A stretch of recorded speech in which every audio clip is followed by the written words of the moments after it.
Hello and welcome to today's training for students.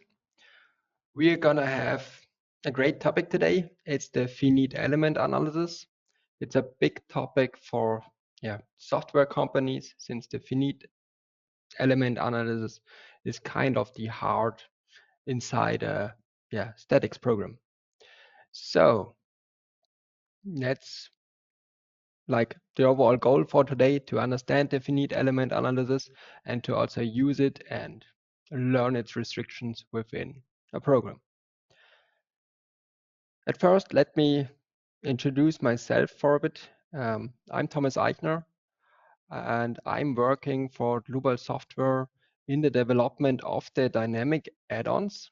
So whenever you get in touch with seismic design, earthquake design, maybe a vibration analysis with bridges, or in general, whenever anything has to do with vibrations and you use a feature within Rfem, then I'm involved in the development of those features.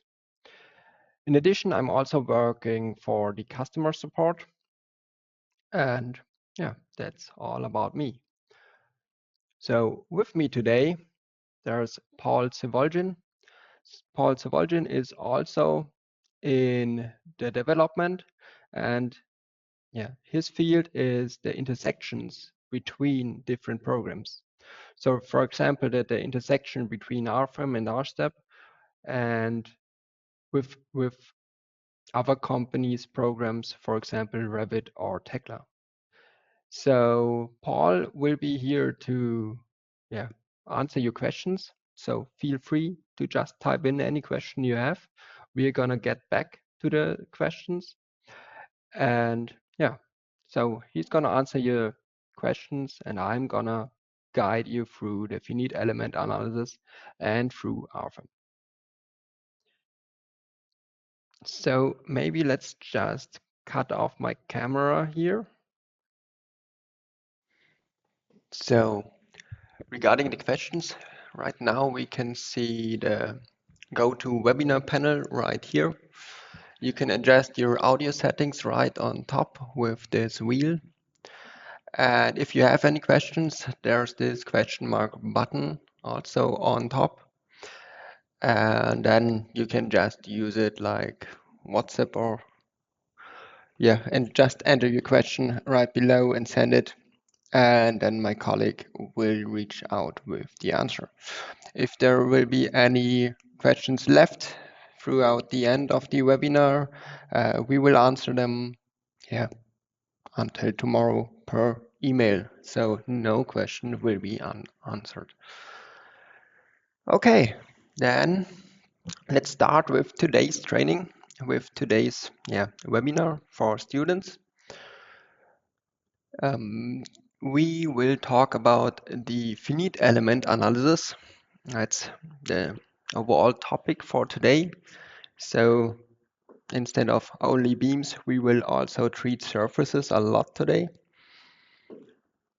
Within this finite element analysis, we will go through the basic principles and also explain them with an introductory example, just a continuous lab, which we will model within Rfem 6. In the next step, we will go over the blade theory. In general, all the theory parts within this session, they won't be like too detailed, and it's just to keep you informed with the knowledge that helps for understanding the finite element analysis. The next part will be the nonlinear calculations.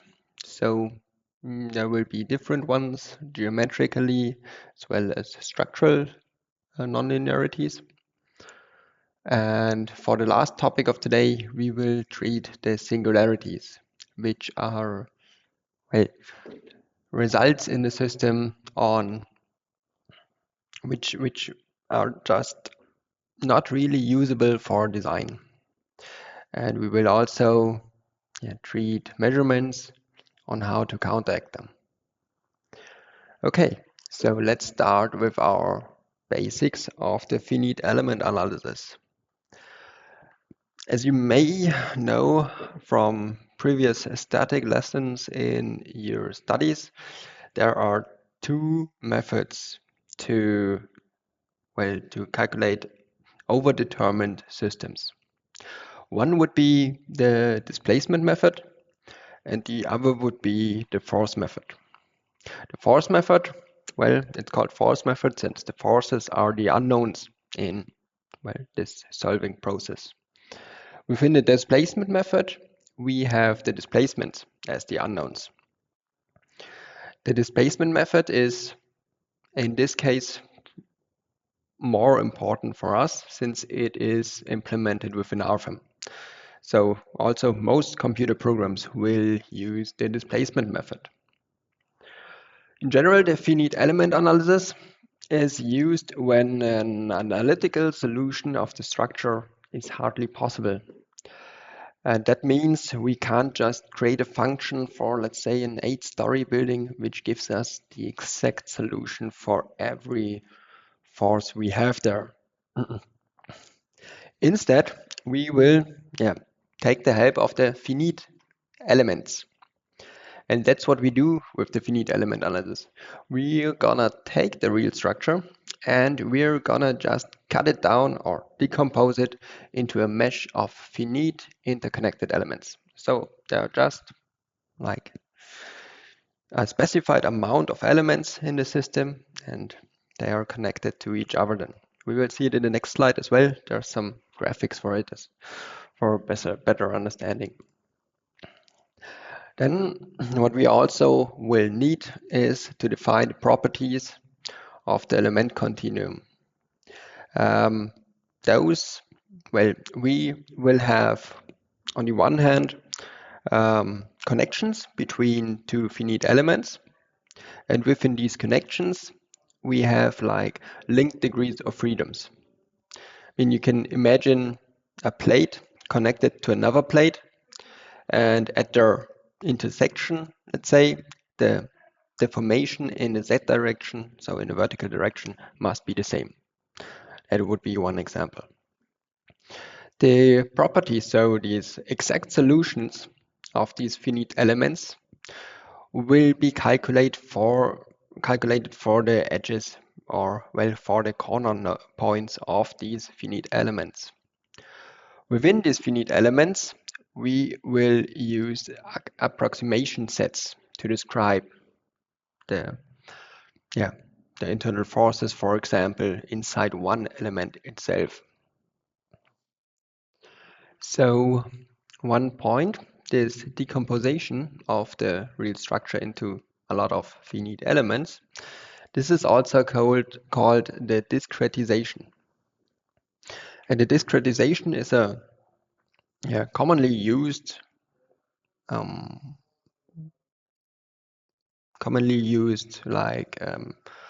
sentence or word for this process. And also in the literature, you will find this discretization quite a lot.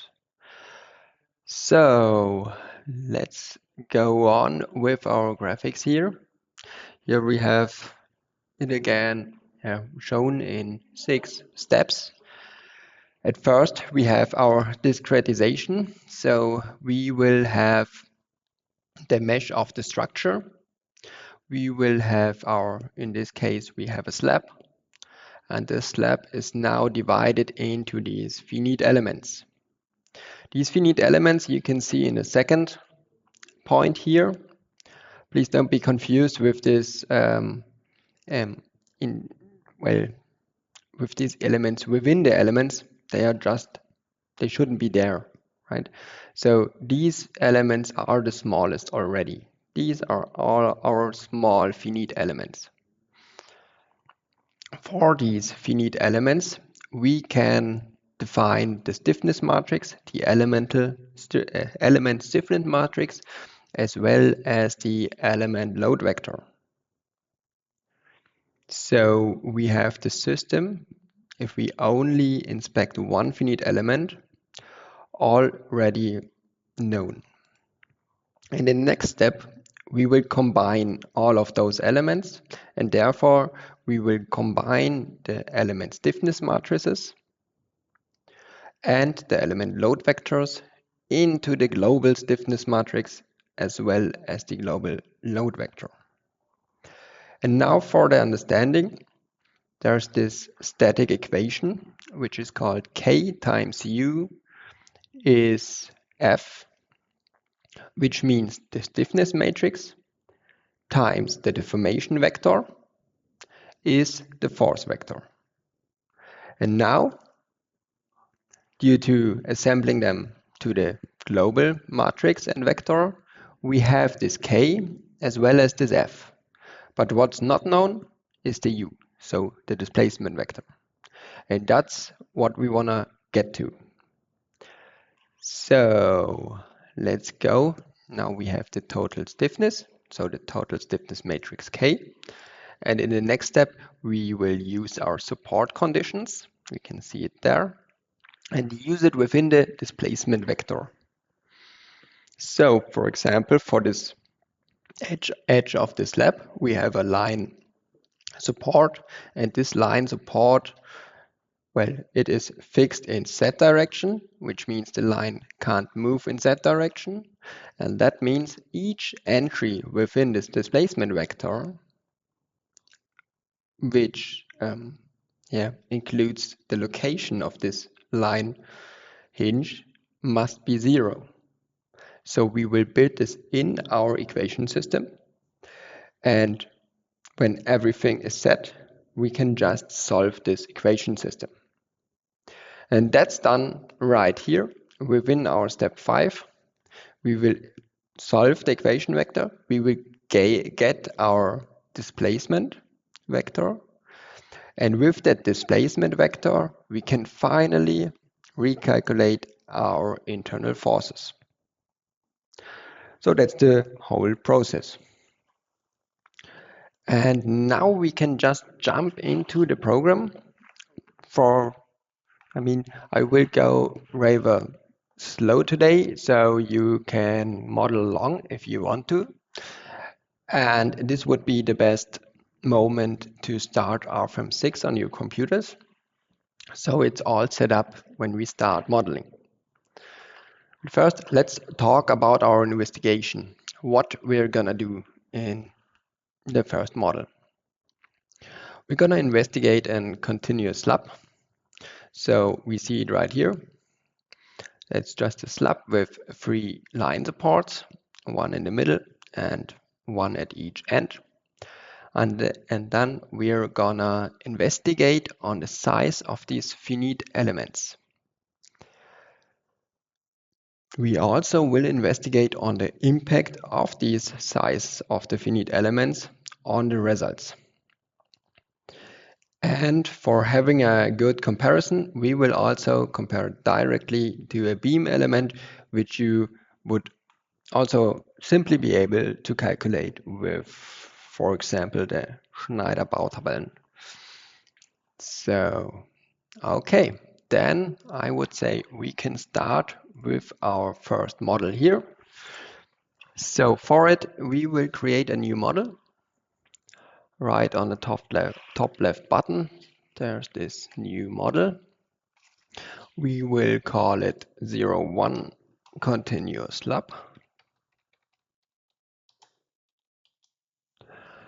And since it's only a simple plate, we can also let the program help us a bit. This means we can change our type from 3D to 2D XY plate. And when changing this, you will see how the degrees of freedom will change. Right here, we see 6 degrees of freedom. If we change it to 2D, we will see we're left with only 3 degrees of freedom. Because for slabs, those 3 are the only ones important for us. Also, we will only look at members and surfaces today, so no solids. And within that, we will also look for our add-ons for a second, since I will just deactivate our combinations.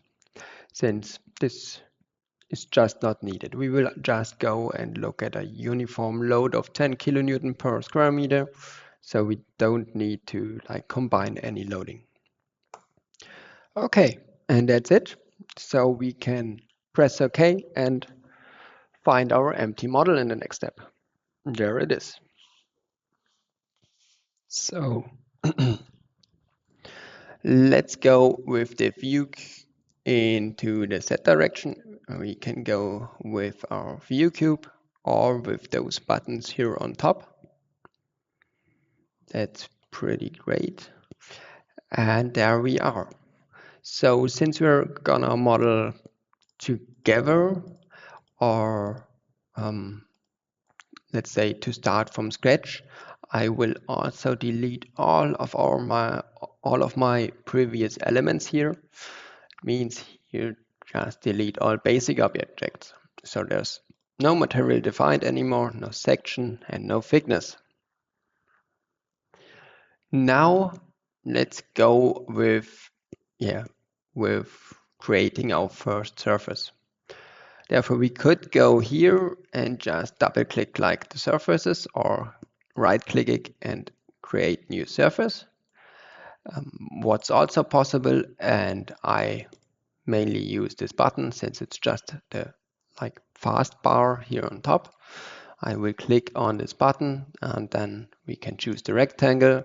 And if we used it the last time we created a surface, we will just click it and have the dialog opened.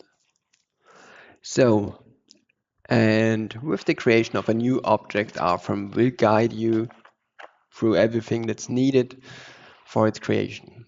For example, we just want to create a surface. We don't have anything defined yet.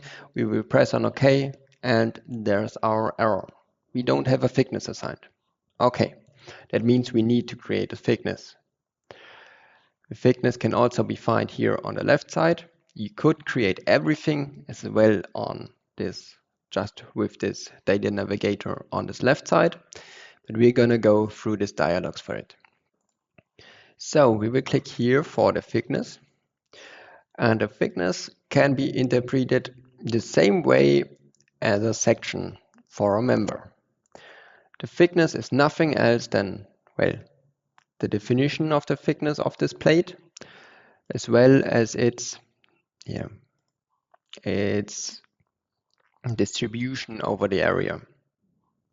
We will stay with a uniform distribution of the thickness, and we will also go for, let's say, 300 millimeters right here.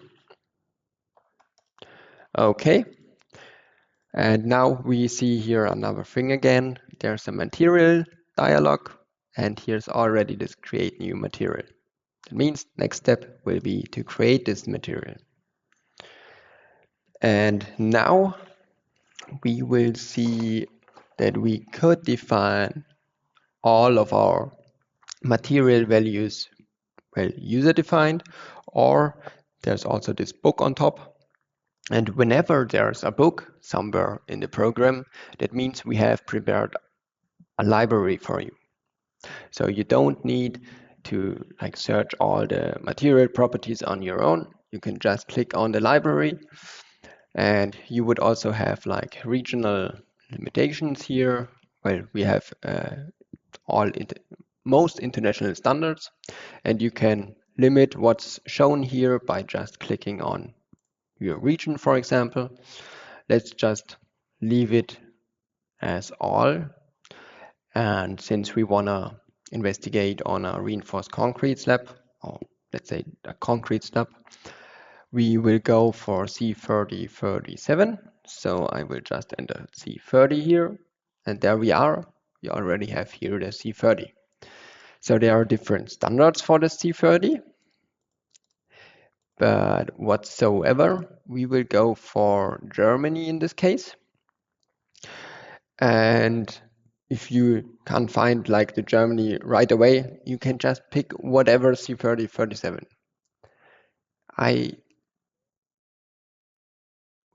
I'm pretty sure there's no difference in any C3037. Especially for the Europe codes, there's no difference. I'm not sure if there's maybe another country which would have this C30 as well and define it differently, but they are just standardized over the regions. So it doesn't matter if you're just picking the German standard or the British standard and so on. So we're gonna take this one, press OK, and there it is. With another press OK on OK, we will have our material assigned, and then with another press on OK, we will have our thickness as well as the material assigned to this surface creation. And that's what we're gonna do next. We're gonna press OK to get back to our graphic interface. There we are. And then we will create a 10 times 5 meter surface. Yeah, why not like this? And there it is. So we have our slab right here. We can also look at it in 3D.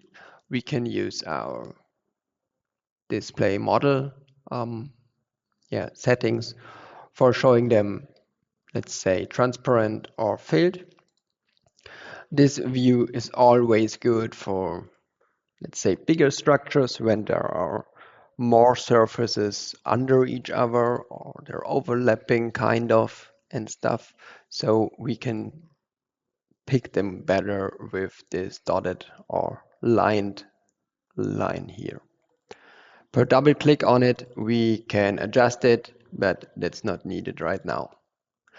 Also, we can see our base elements, so our material, our thickness, as well as our surface right here in the data navigator. Okay, that's great. Let's go for one additional display option here. You can define different renderings or different views as well in our display navigator right here. We could say, okay, don't show us any lines. Then let's go for this other one again.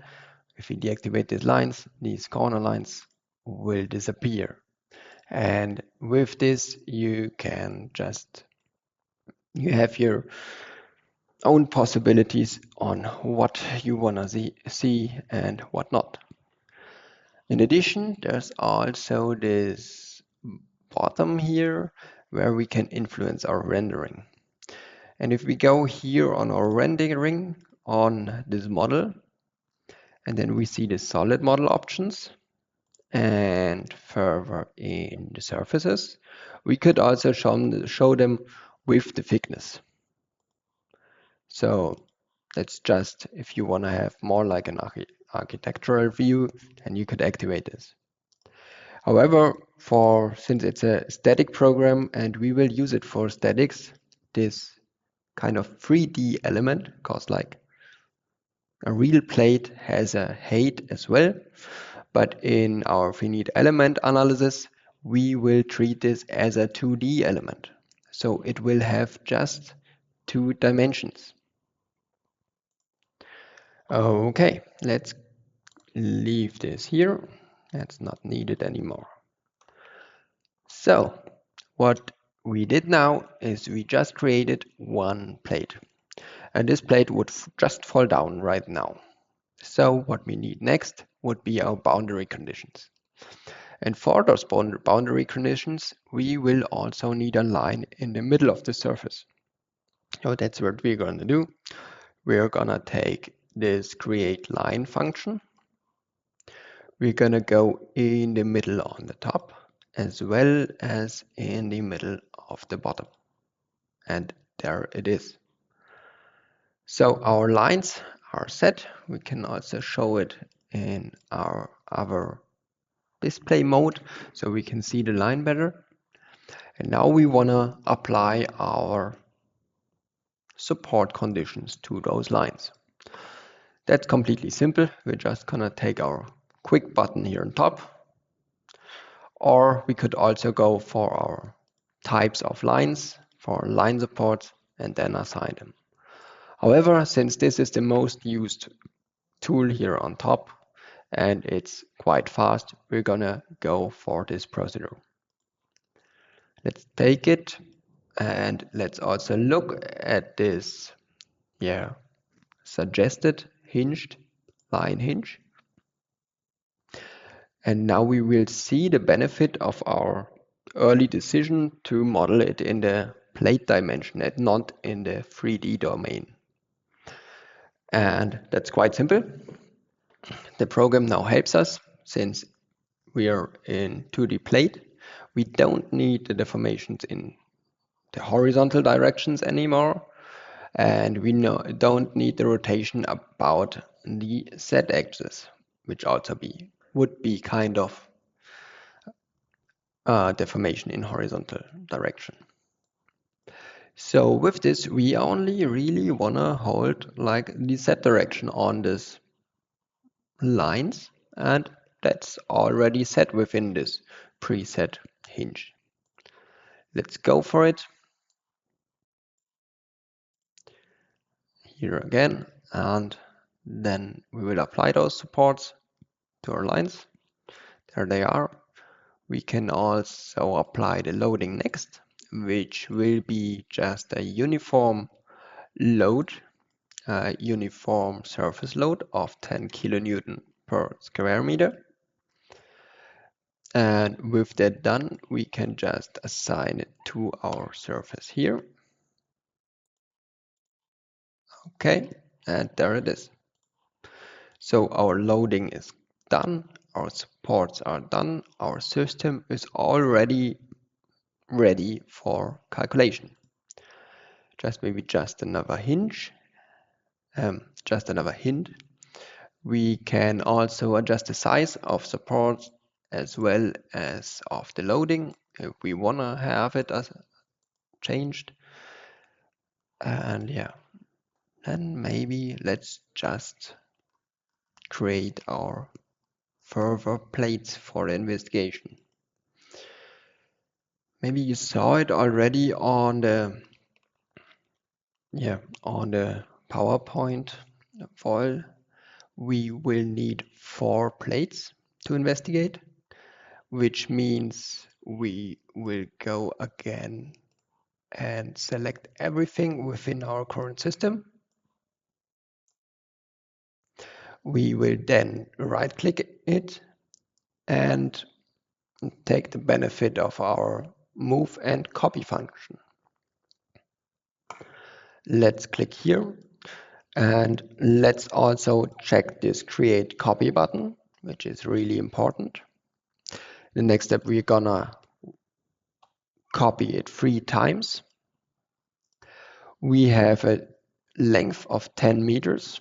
Then I want to have a space of 5 meters, and then there should be the next system. So we will need 15 meters. Now I just see from a previous model I had open, I'm still stuck with this millimeters here, the dimension of millimeters. I want to work with meters in the current model, so we can go for this units here on the bottom.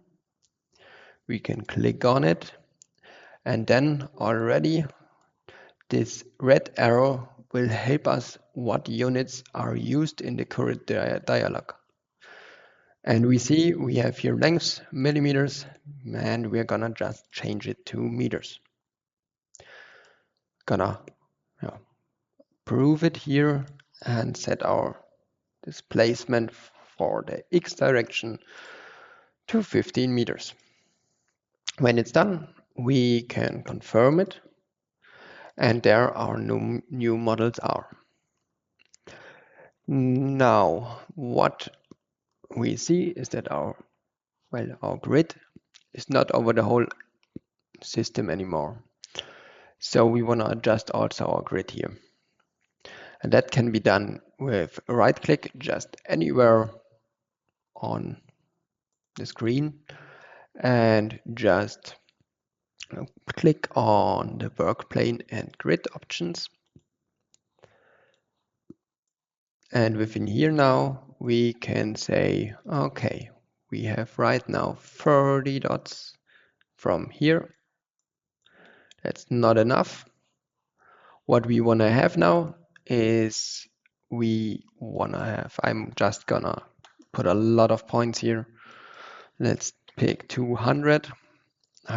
Later on I will show you also this dynamically number of grid points. But we will also want a different spacing between those dots. Currently they are set to 1 meter. The problem with this 1 meter now would be that we won't have dots in the middle of the plate, right? So since it is 5 meters, the middle would be at 2.5 meters. That means I will adjust it and make our grid a bit more fine. Let's set it to 0.5 meter and apply it. There it is.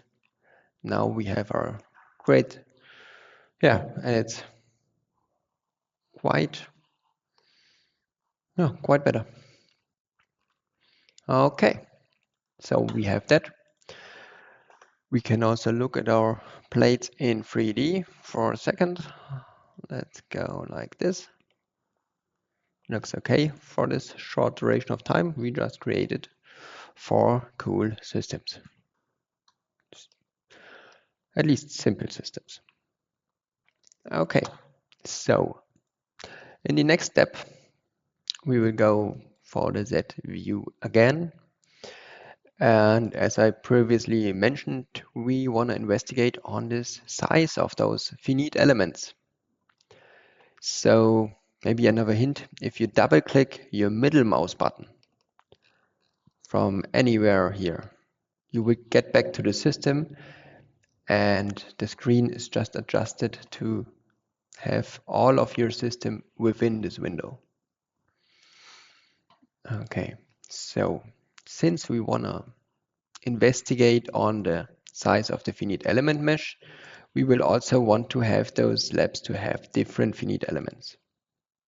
But at first, what is used if we don't define it for each surface? And without any assignment, we will have just our base settings here. This means we can look at them with this calculate button on top. And here we can find our mesh options and everything regarding the mesh. If we go for mesh settings right now, we will see that currently we have a length of the finite elements of 0.5 meters, which means these edges of those finite elements, well, the program tries to reach 0.5 meters with them. If it's not possible, then he will vary it and could also add triangular elements. But this would be you can also see it here, this length of the finite element. And this is what the size is tried to achieve by the program. However, we won't use this global settings at all, since we're gonna apply surface adjustments, surface refinement adjustments for every surface here. And since we are talking about surfaces, and that's maybe another hint, whenever you're talking about or you're thinking about modeling something, and this something can be assigned to a basic object, then it is kind of a property of this basic object. And that is where our types come into play. Right here, we have our types for nodes, for example, this nodal supports. We have our types for surfaces. There could be a surface supports. And here in this types for supports, we can also find our surface mesh refinements. And we will open it with a simple double click. And right here, we can now just create our surface adjustments, surface refinements. The first one will be quite coarse. We will go for 2 meters and assign it to our first surface here. We will apply it and create our next mesh refinement here. This will be only half the size. Well, the edges will be only half the size. And we will apply it to the surface number 2. And maybe you can see already, we created surface number 1, then surface number 2. So we can be smart and think about this as surface number 3 and this as surface number 4. Okay, so for the first two, we did click this and selected it in the graphics. For the next two, we will go with our faster way. We'll just enter surface 3 right here. Then we will go for the fourth one, and this one will be quite fine, and it will be assigned to our surface number 4.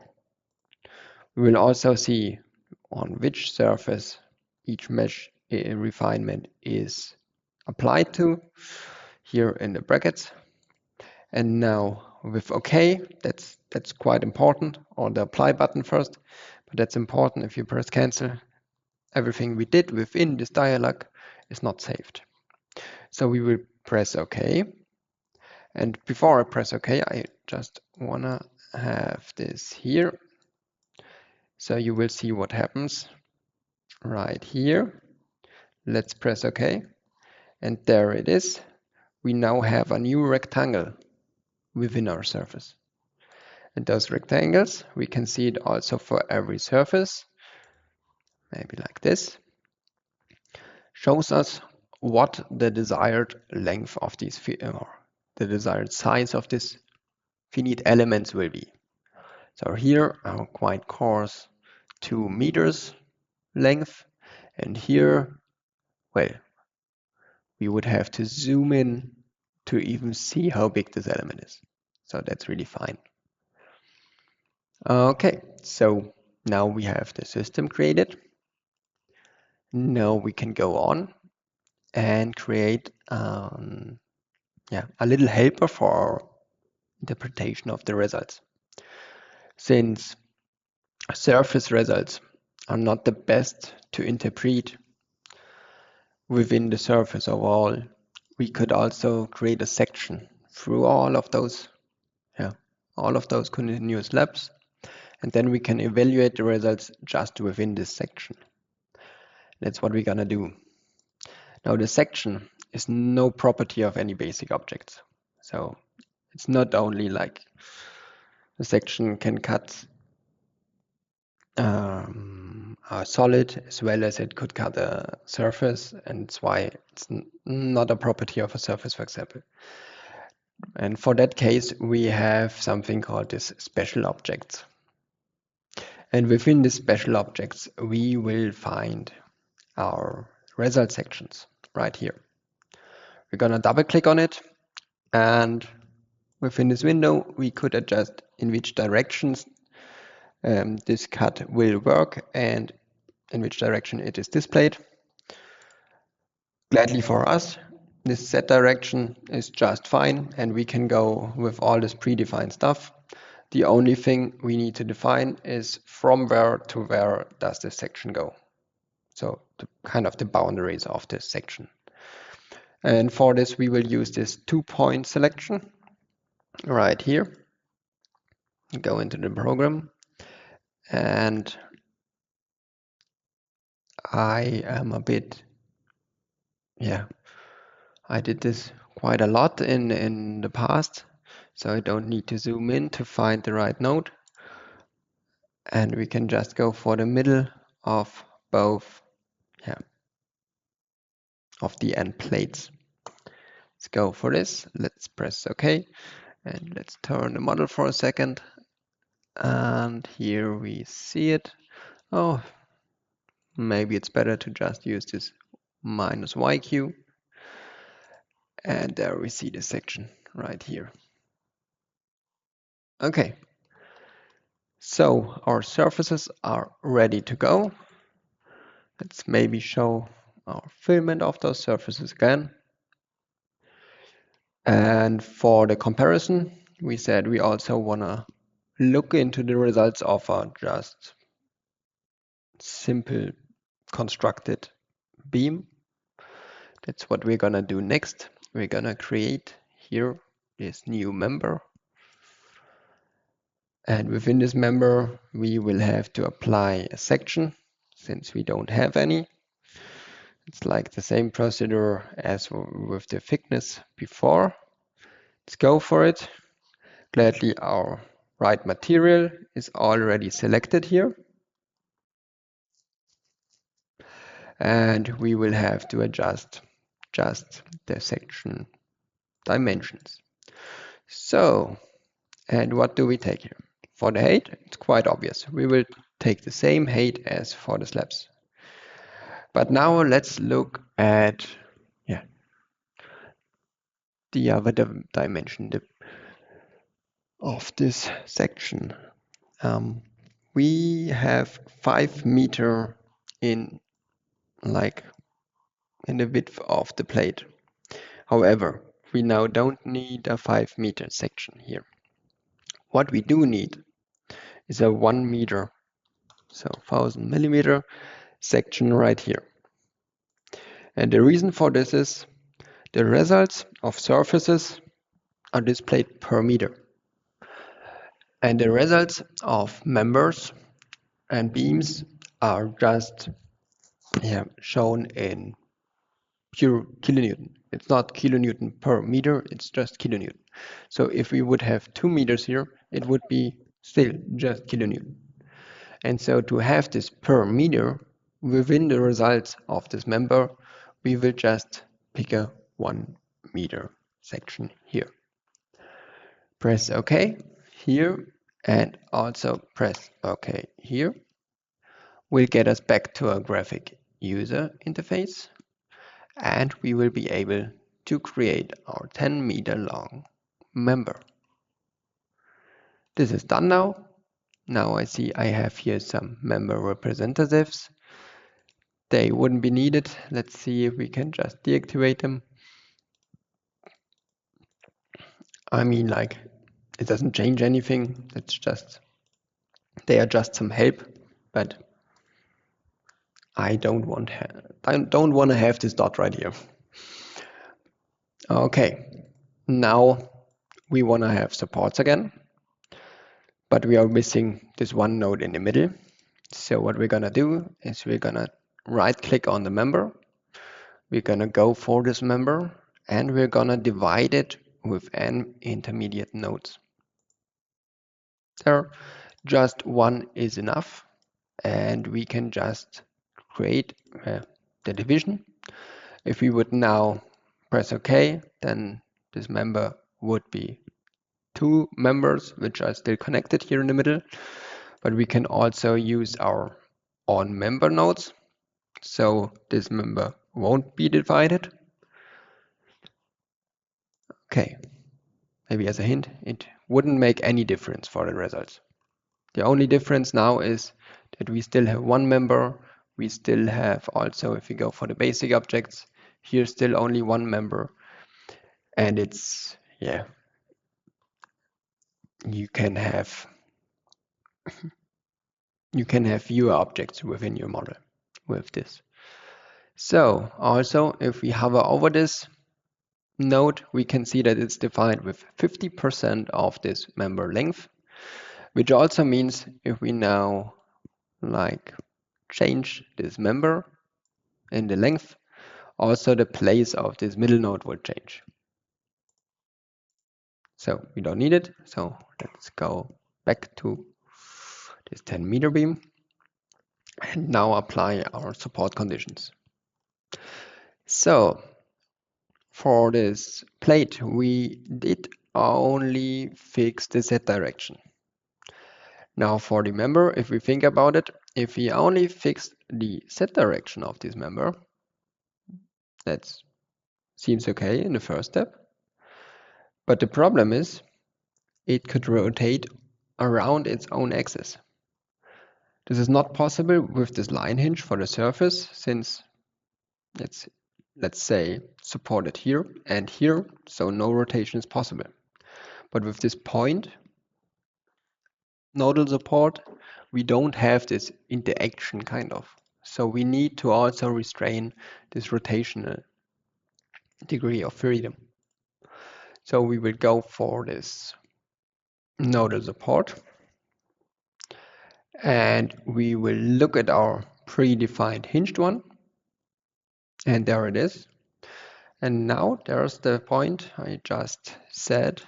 We will also have to restrain the rotational degree of freedom here.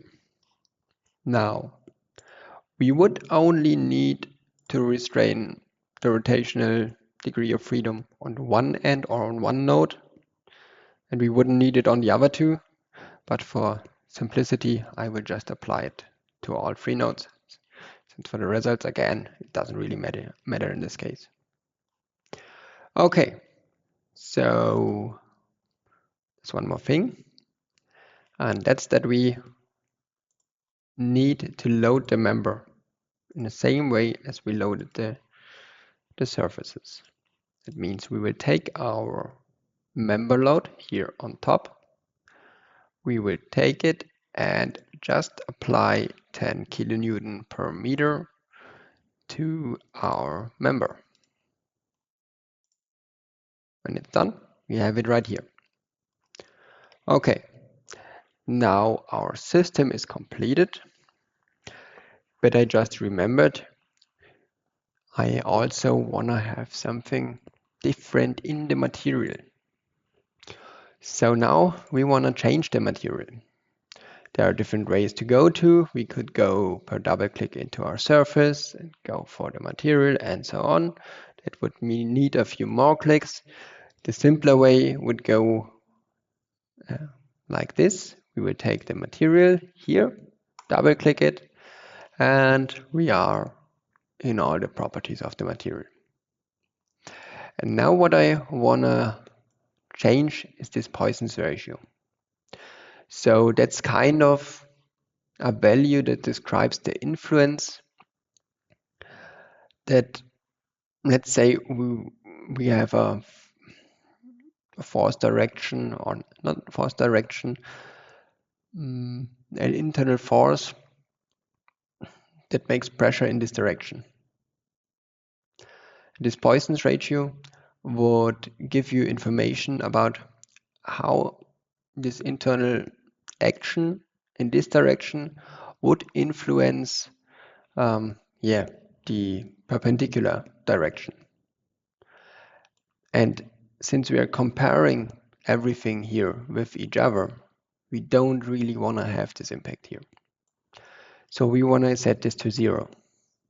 And that's only possible if we first activate this small user-defined material button. With this active, we can just change it to 0, and then we are good to go. Let's see at our self-weight load case here on top. Within this, we only have this one. We have our 10 kilonewton per square meter load in it. But here's also, that's just predefined by the program. It always creates a first load case with only the self-weight active. For this special case, it doesn't make, well, we don't need it. It's simpler to just have a 10 kilonewton per square meter load for interpretation. So we will just deselect this option. Okay. And yeah, right now we're done. So maybe to repeat a bit of theory from earlier, we have our plate, which defines our stiffness matrix. We have our loading, which defines our load vector. We have our supports, which have influence on our deformation vector. And with that, we have our equation, K times U is equal to F ready for its solving process. And that's what we're gonna do now. We're gonna go here and calculate this equation. Let's see what's gonna happen. Okay. So right now, from a first glance from the top, from the surface results, we can see quite some differences here. But with this view, well, as I said, the surface results with these colors, they are not quite simple to evaluate or to interpret. So we will go for the Y view right here. There it is. And now we can see the benefit of our sections here.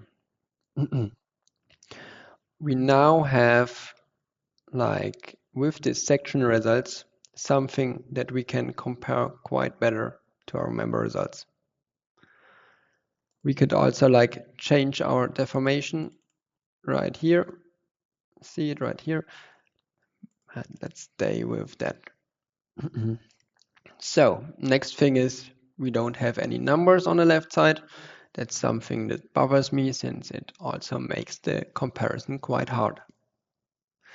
So to adjust this, we think about, okay, what results are they? They are from result sections. So we're gonna be in this result navigator on the left side, and we will look for result sections here. We have them here, but they are just for, okay, let us show the results or not. But we also have them in this menu on the bottom here. And with this result sections, we can say, show us all the values at local maximums and minimums, or just show us all values. You will see that's quite a lot for this one, but that doesn't mind since we see the most bottom one here as well, and that's the one we will compare. But let's see, no, I will change it to the local extremes. Yeah, that's fine. That's perfectly fine. So now we see a difference already. Maybe let's make it more clear. 1 digit is not enough. So we want to adjust the digits here. And that's done again with our units and decimal places. Right here. Again, our red arrows show us what is currently shown. And here we will go for 3 decimal places. There we go. And right now, the first thing we will see is the very fine finite element mesh. Well, it's almost the same as our beam element. So that's quite an exact solution. But now the next thing is, let's look first at the deformations and then at the internal forces. Or let's say, yeah, we will look first at the deformations now. We have here that kind of fits. This here, well, the difference is quite low, so I would say that's also precise enough. Here it gets to something like 10% already. And if I see like a 10% difference, in reality that could, yeah, that's maybe not enough accuracy for design, but it's also not too bad. But the problem comes now with this one. And that's quite a bit. That's like more than a fourth in difference. And that's not acceptable. Like this could lead to a complete collapse of the structure. I mean, this as well, but this is quite fatal. Okay, let's see why those results are like this right here. And therefore, we will go for the Z view again. And also, we will not show the results for this investigation. Now we see our constructed mesh. And we see this completely fine mesh. We will ignore it for this, and we will just look at the difference between those three models. So in the first model, with our 2 meters length here, well, that's quite coarse. And we also see we even have here a triangular element, which is also always not perfect, since it's just better to have like a uniformly distributed rectangular, we need element mesh. Sometimes it's not possible to evade those triangular shapes, but if possible, you should try to avoid them. So right here we have 3 elements. Now when we look at it, we could also assume, let's imagine a single span beam here. Then we know our maximum moment would be in the middle. But with this element in the middle, we wouldn't have any result in the middle. That means we wouldn't even have the possibility to show us the maximum here, because the next value which would be shown would be this here at the edge of this element. So that's just not good. And that's the kind of point here in the next figure. We can see 5 elements here. I learned kind of some rules that in my studies, and the rules were like 6 elements between like supports for a single span beam should be good. You should use 6 elements between 2 supports, or also if you have a line load or a support load, you should also have 6 elements between this line load and the next support or line load. Like everything, there's a change in the boundary conditions or the force. There should be around about 6 elements to the next change. For design. For if you're just interested in looking at the forces that will get to your supports, then it could also be that just 4 elements are enough. But if you want to like remember something for the future, I would go for 6 elements. Okay, then let's look at the results again. And this time we will go for our internal forces. We will go for the member first. Let's go for the member right here. We will activate our MY, and there it is. Now we want to have the same result shown for our result sections. What I'm gonna do here is our result sections. I will define it to show the same results as I defined for surfaces. And I will go for our surfaces. There we have the internal forces. And well, we're showing the MY for the beam. So let's try the MY for the surfaces. But now we have a problem.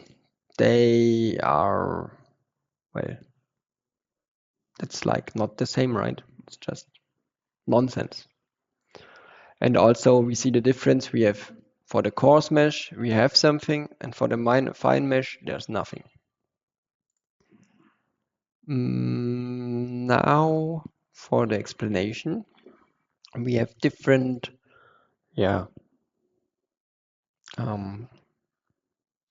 internal forces conventions here. So for the MY, it's quite simple. Our y-axis points outwards. This means with the right hand rule, we will know our positive MY would be like this, pointing upwards. It's rotating around the y-axis. That's why it's called MY for beams. But now it's different for the members. And now, okay, before I'm gonna explain it, we will change to the right one. We will go for this MX. Now we see, okay, now we have comparable results. But why is that? Now for surfaces, this is differently defined. So it's called MX since we have the surface. We will go in X direction, and there's like a plane that's cutting through the surface now. And it's cutting in X direction, so perpendicular to the X direction. And then we rotate about this edge here, this free cut edge. And that's why, since the cut was done in the X direction, it's called MX. That means the MY would be exactly in the other direction. Okay. So let's go again for the Y perspective. We can also see here the results are quite similar. And let's not show the forces anymore. 31.18, 31.19. That's almost the same, but there will be some differences. And for this time, we will go for this section here. Now we select the section with a right click, and then this result diagrams. We will jump right here. There it is. And here we can just see the results for the different. It's just the same as we saw in the model, just that they will be next to each other and they could be better prepared for a printout report, for example. Okay, don't need this preset. We're only gonna look at our results right here. And there we have it, 31 point something versus 28.45. That's some difference. That's like, in this case, I guess 10%. And this 10% also hold for the middle of the span here. And this 10%, those are not enough. I would say this result is just not precise enough. So here, maybe we can look at that here quite a bit better. So here this 28.45 versus the 31.818, yeah, almost 10%. That's not quite good. So that's the problem with this coarse mesh. We will lose exactness in the results. On the other hand, let's look at this extremely fine mesh. And let's also show again all values. Within the left system, we will see we only have 1, 2, 3, 4, 5, 6 elements here. So our global stiffness matrix is constructed out of the element matrices of 6 elements. We're just ignoring this dimension right now. Let's say we only investigate this direction here. So 6 elements. So this can be, excuse me.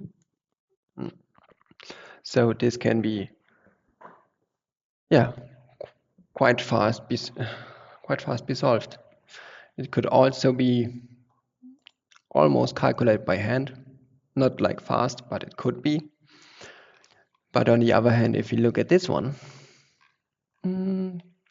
looks more like 100 elements.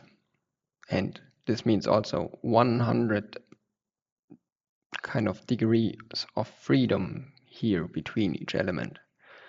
That means the solver and the calculation system is way bigger than in this first case. For this simple structure, it doesn't really make any difference since it's fast anyway.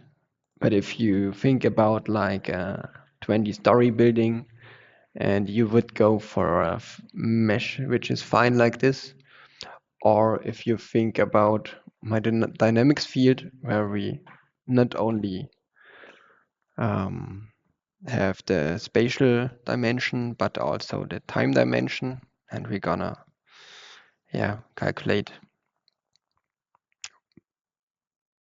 these equations once each 0.01 seconds, and we will increase our calculation time by quite a lot. So there's this one sentence, and that means for this finite element sizes, it should be as fine as necessary and as coarse as possible. Okay, so I would say we're already done with this part right here. And now we can go on for our next short theory. Back for our PowerPoint. There it is. And the next part will be the plate theory. So for members, you might know there are two concepts or two theories. The plate theories are almost the same as those for members. So for the beam element, we have the Bernoulli as well as the Timoshenko beam. The differences, well, let's go for the similarities first. The cross sections remain in place, and that's it. Now the differences, the cross sections for the Bernoulli beam remain perpendicular to the member axis, while for the Timoshenko beam, they won't stay perpendicular. You will see it in a few seconds in the next slide what that means. For the Bernoulli beam, we just don't care about the shear stiffness. Just don't care about the shear deformations, and it's just rigidly for shear forces. So for the Timoshenko beam, on the other hand, we will have an influence of the shear deformations. That means we won't only have this bending deformation, but we will also have an amount of shear deformation that's just added. So, and here is what I said with this, with this perpendicular to its axis geometry. For the Bernoulli beam, it will stay, well, the cross-section will stay perpendicular. But with our shear deformation in the Timoshenko beam, it will now deform just by this shear angle. So that's the main difference. And also, what you could see here is that the shear deformation gets, well, that the importance of the consideration of the shear deformation gets more important the, let's say, thicker this beam is, or let's say the higher this beam is right here. Because since this is a shear angle, the higher this height of the beam is, the bigger this influence will be. Okay, let's adapt this to our plate theories. And there's just different naming and a bit more, but mainly it's different naming. We have the Kirchhoff plate theory, and we have the Reissner-Mindlin plate theory. The Kirchhoff plane theory is, well, more equal to the Bernoulli beam. It has geometrically linear and small deformations. We have a linear elastic material law, the Hooke law. The cross sections remain flat and we don't have any warping inside these slabs. We have a constant thickness and we have this no consideration of shear deformations, like for the Bernoulli beam. Now let's compare the Reisner-Mindlin plate theory. The first 3 points stay the same, the first 4 points. But now there's the difference. With the Reisner-Mindlin, we now have a consideration of these shear deformations.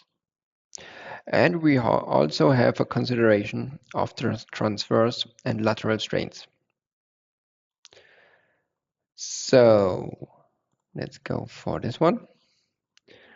Let's see at the transverse and lateral strain. Just as a reminder, we just set this mu, this Poisson's ratio, to 0 in our previous model. But now what's this Poisson's ratio?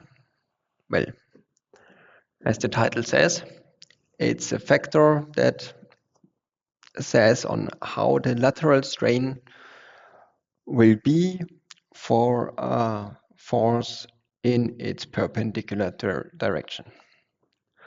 So for example, for the specimen, it's just a tension specimen and it will be pulled on both sides.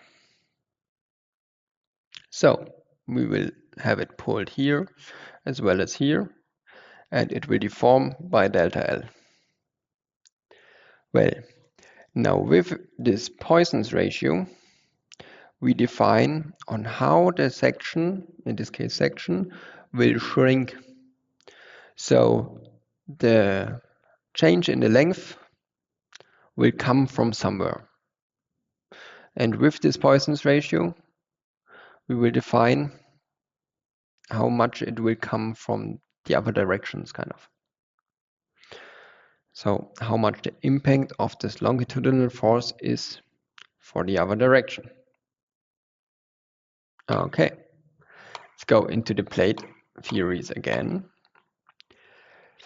For the Kirchhoff, we said no consideration of shear deformations, and for the Reisner-Mindlin, there is this consideration. Now, the Kirchhoff theory, it's the simpler one. It's, well, kind of better for hand calculations, but in the end, you would have tables anyway, and they are evaluated for both plate theories. So there may be no big difference anymore for hand calculations as well. But if you would try to solve it like a computer program, then the Kirchhoff would be way simpler. However, let's say the Kirchhoff theory, let's stay with the Kirchhoff first.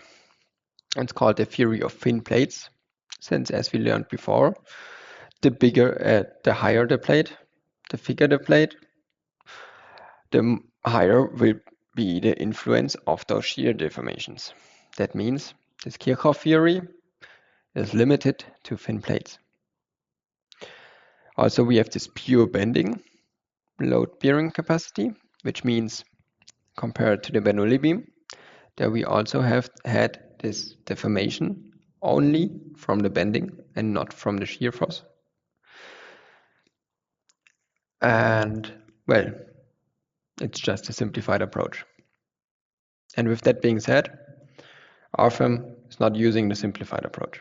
It enables it, but it's not using it. Okay, so let's compare the Reisner-Mindlin theory. It's more of the theory of thick plates, but you can use it for thin plates as well. So I would use this like always over the Kirchhoff. Then we have the component of the shear influence is relative high. Okay, that means the shear deformation needs to be considered, and it is considered. We don't have the error from not neglecting, from not considering the shear force. Here it's phrased a little bit different. It says, if we would use the Kirchhoff theory, we would have an error in neglecting shear force. Yeah, that means we need to use this because the error would get too high with the neglection if we don't use it. Okay, so just for this is the more accurate and better approach. There's the Reisner-Mindlin theory, just stay with it. But it could be that you need the Kirchhoff or some like comparison to a Kirchhoff plate theory for your exams or whatsoever. So I will just show you something in the program. Let's go into our self-weight load case for this. Let's go into our static analysis settings right here. And there we can go into this basic settings, and there we could change our plate theory.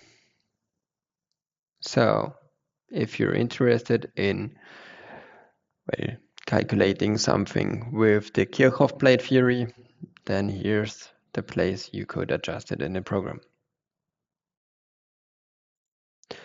Like mostly you can also, for such findings of settings, I mean, this is quite a big program, and it has, at least for students, let's say, limitless possibilities.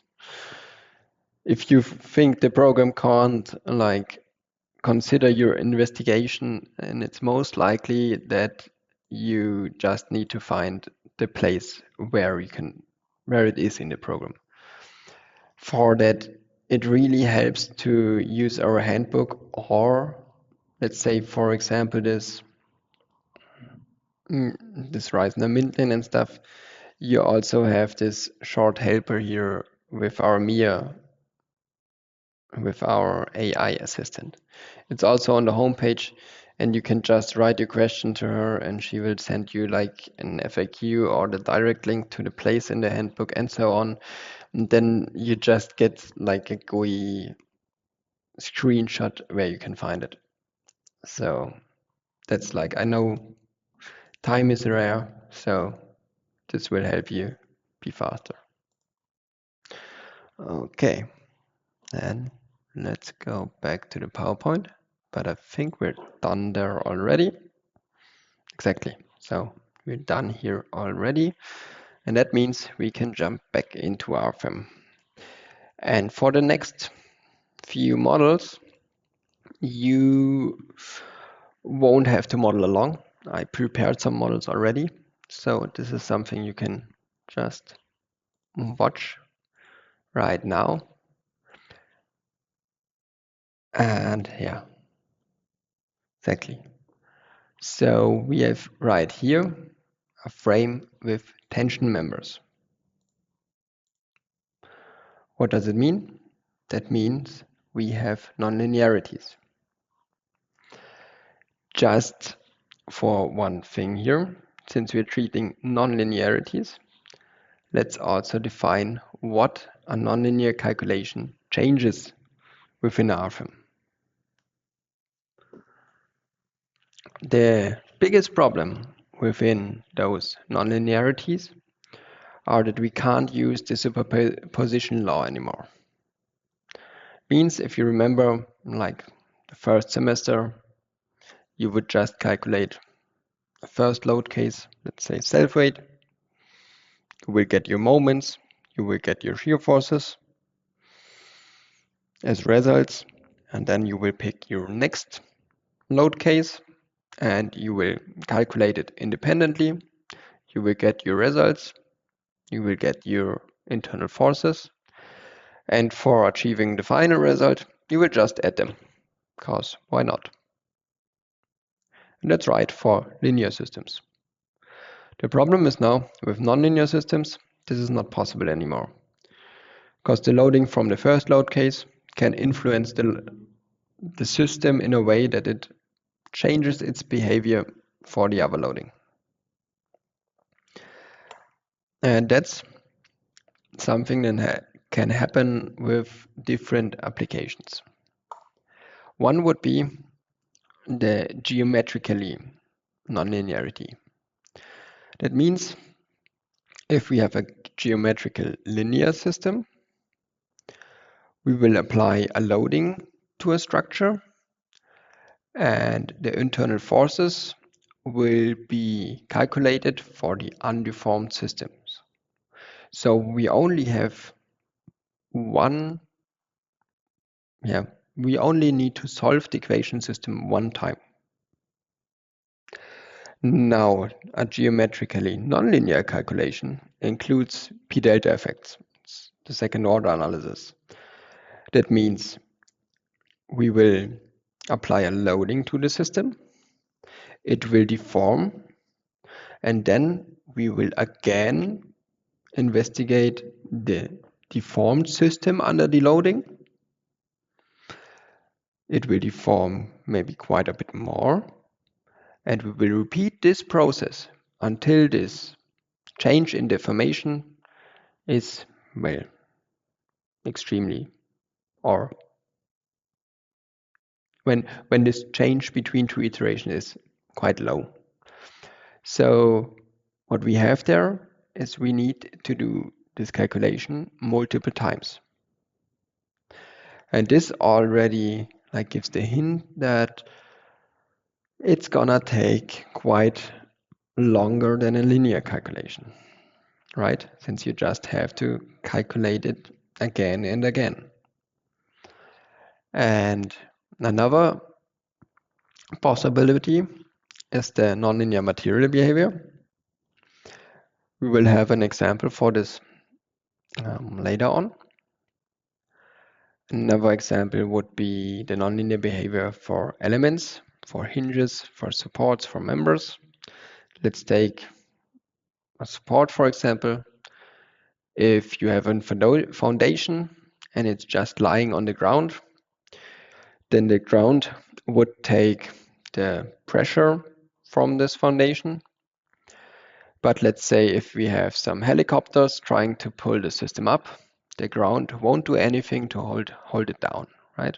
It's only the self-weight that would hold it down. So the support would act differently in the one direction as in the other direction. And that's also a nonlinearity. Same effects could be implemented into members or hinges. Yeah, and this is the problem, as I said. We need to calculate the system multiple times. That means we have an increased calculation effort. Okay, then let's go into one model before our small coffee break. Let's go for this here, back to our model, back to our nonlinearity model. Right now, well, we have our system right here. It's just completely made of trusses. We have this frame which is completely made of truss member types. That means we have here hinges and all the members could rotate, well, about their connections here. They would also be free to rotate here on the bottom. So we have some wind loading in this case in the Y direction. And now we want to see what's going to happen if we delete our tensioning here.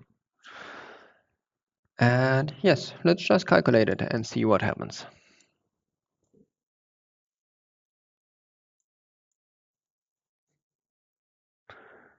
Okay, there's some error. Something seems wrong. Okay, here the stiffness matrix is singular. That means that's just a mathematical expression for the structure is unstable. means it would collapse. And it also gives us a hinge at this node in y direction. Y is here. So it would just fall down like in this direction, right? So all these members would rotate around their supports, and this would just go boom. Well, that's a problem. So we want to do something against it. And that's something we're gonna do with those, well, with those cables here. Let's look at them. What do we have here? On the left side, we have trusses with a nonlinearity. So we have in this case, we have a member nonlinearity. Let's look at it. Okay. Failure of compression already defined. Go into this member nonlinearity, failure of compression. There we have also the how the member would react to any forcing. If we get into tension, so a positive normal force, then we would have some stiffness in the member. However, as soon as we go into compression, the member is completely failing. So it won't take any load anymore. There are also different possibilities. Let's just check, for example, the yielding. This would mean it would go to this yielding limit, and then it wouldn't take any more force, but it would still be able to hold the current force level. Okay. Failure of compression, that's okay. One alternative for the truss with this nonlinearity would be to just select this tension member. It's just the same. So we have multiple ways to the right solution here. Let's stay with our truss. Let's press on OK. And let's see what the system does with our adjustment.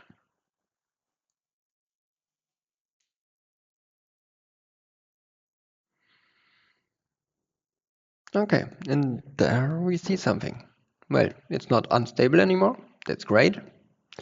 We see this force, this horizontal force, mainly travels directly into the support. We could also look at the support forces. Mainly goes, well, directly into the support. I would say 3.6 will go directly into the support with this member. The other 3.6 will be traveled through the beam here on top.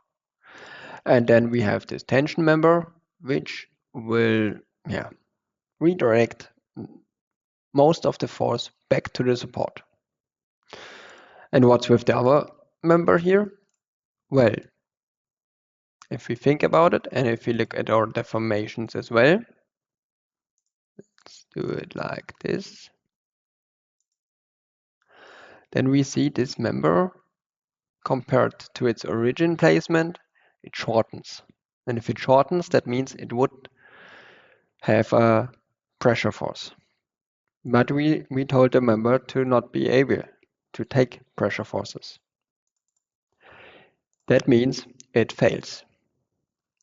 And if you look closely, you will also see that the color changed. We have the blue tension here, and this one is gray now. And if a member is displayed gray in the results, that means that it failed. The same on the other side, just with a bit different values. It's the same here. This one takes the tension, and this member will fail. Okay, and that's it for this model. So I would say we could use a coffee break right now. So, well, let's do 10 minutes, I would say. Yeah, let's do 10 minutes and meet again in 10 minutes. So, see you soon.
So, well then, welcome back.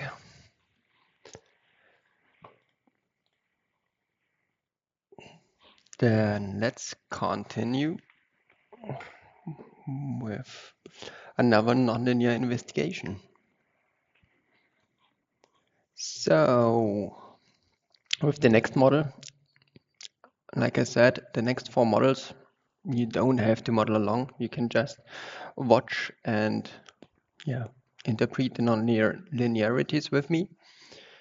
Let's go for our next frame here. What we can see is just a simple frame or one-way frame. We have some beams right here.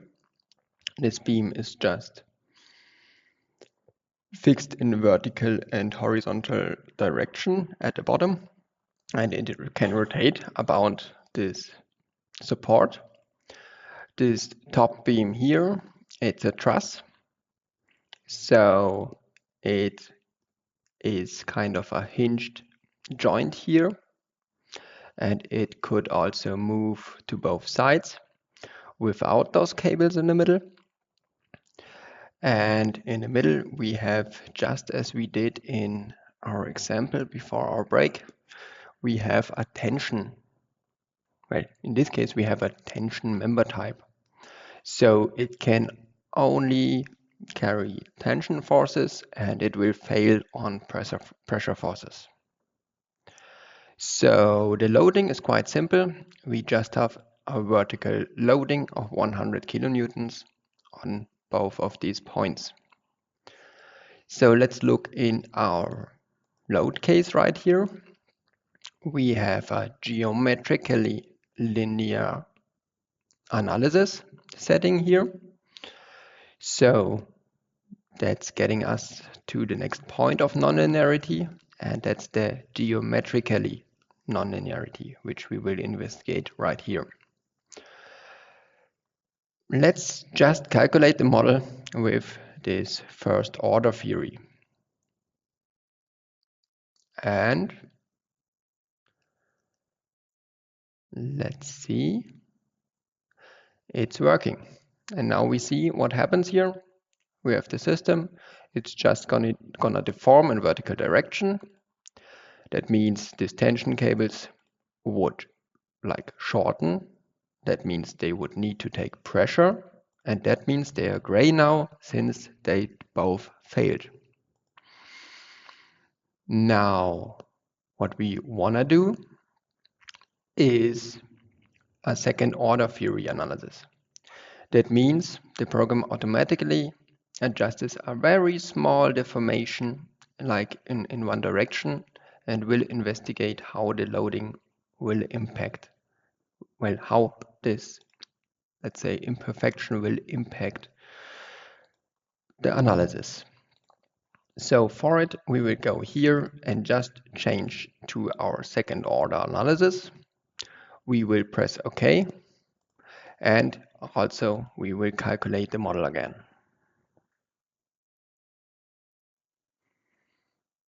And here we will see a problem. And the problem says we have an unstable model again, and this time it's in X direction, so this model would just fall over. Why is that?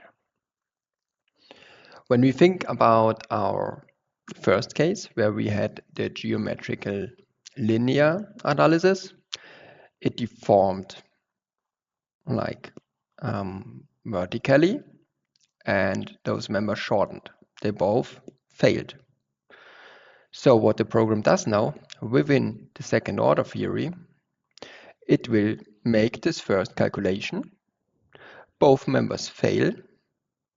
And for the next iteration, where it is deformed a bit, we won't have these members anymore.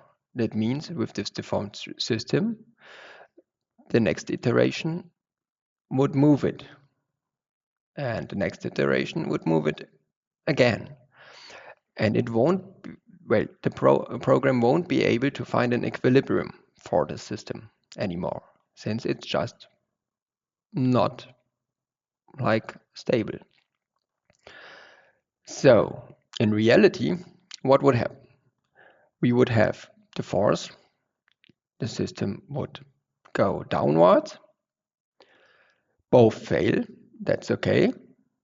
But the thing is, the system, when it deforms to the right side, there will be a point where this member would be under tension again. Since the system deforms again in this direction, the member kind of gets longer, and at some point this member is at its original length again, and from that point on it will take tension forces again. But this is currently not considered. But that's no problem, because we can just go into our static analysis settings right here, and we can go for this reactivation tab. And that's what we're gonna do. We're gonna add this exceptional handling. That's perfectly for those cases.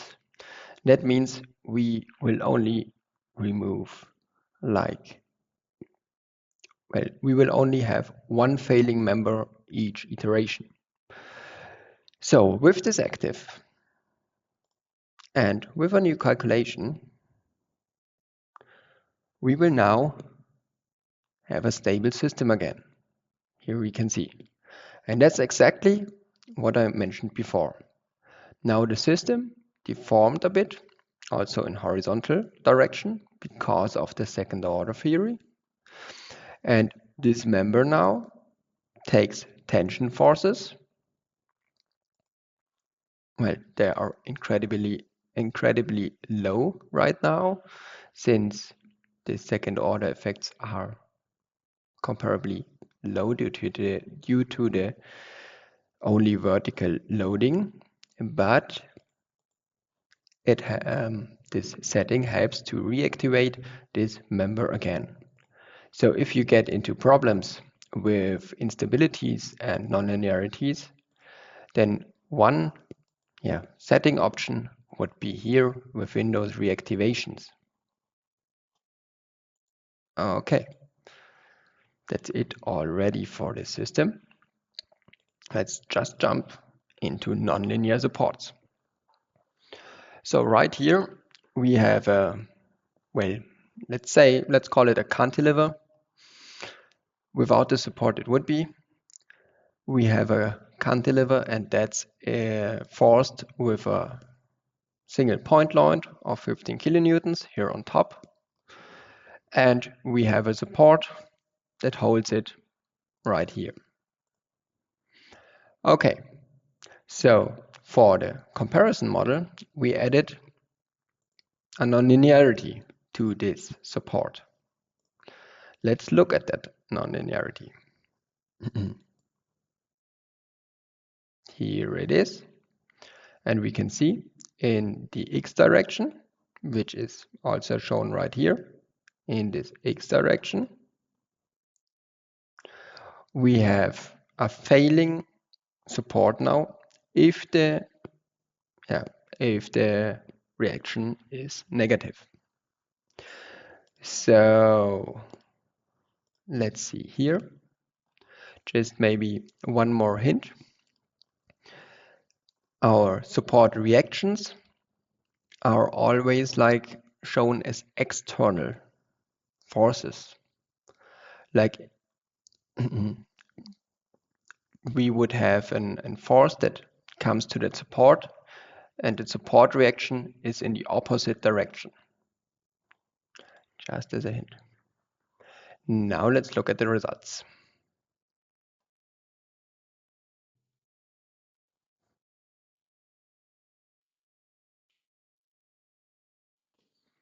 And here it is. So we can see for the first system, where we have this 15 kilonewton here, most of the force is directly taken by this support, right? We have this, let's maybe just go for another visualization. We can adjust our deformations right here and go it for only lines. This way we can see this 14.88 support reaction.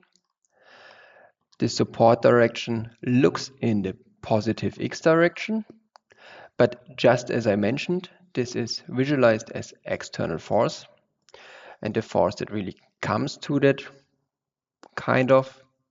support would point in negative x direction, like the force we applied here. You see this 15 kilonewton? It's directed in negative x direction.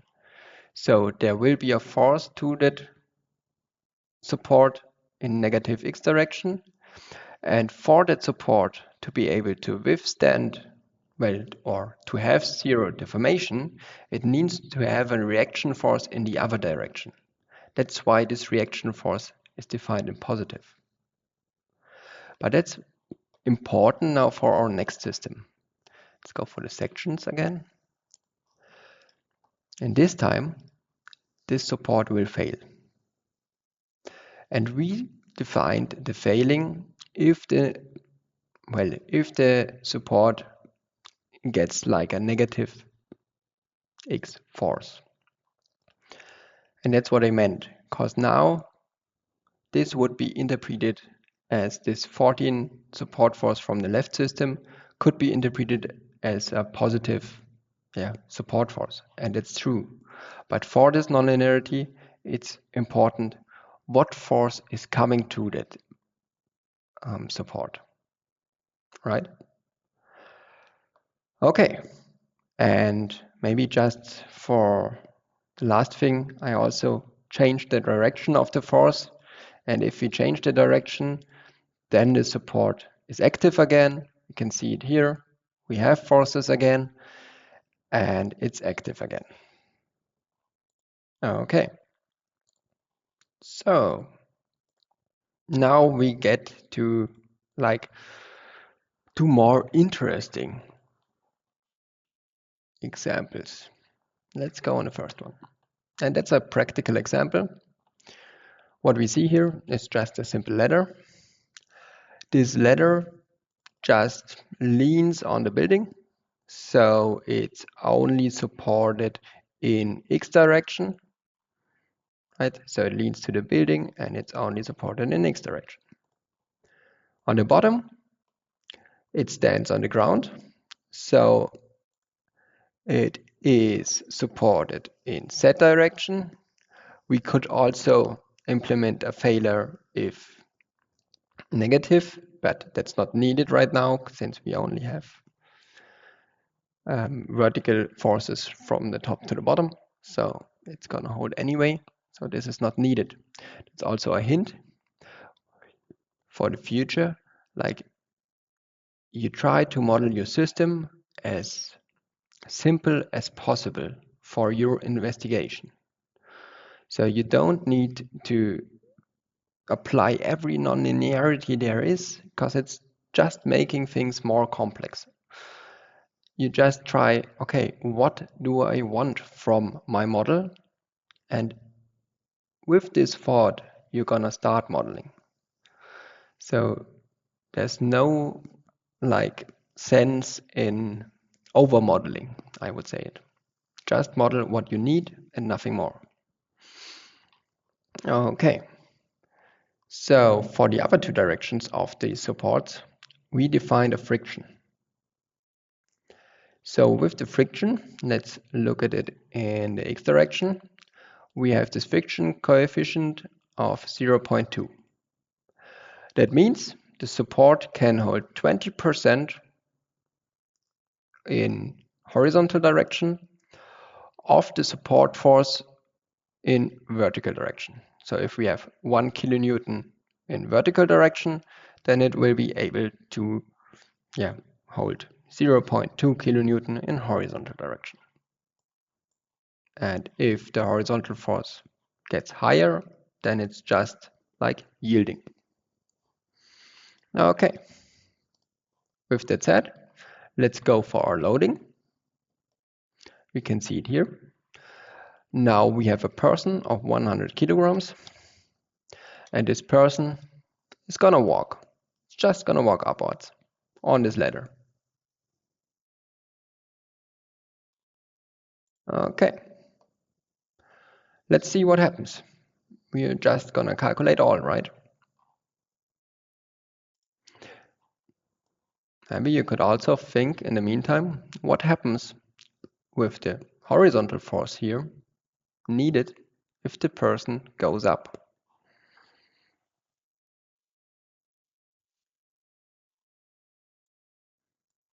Okay. Now we see it worked perfectly fine until load case number 12. So let's see in the y direction what's happening right here. We have two supports on the bottom.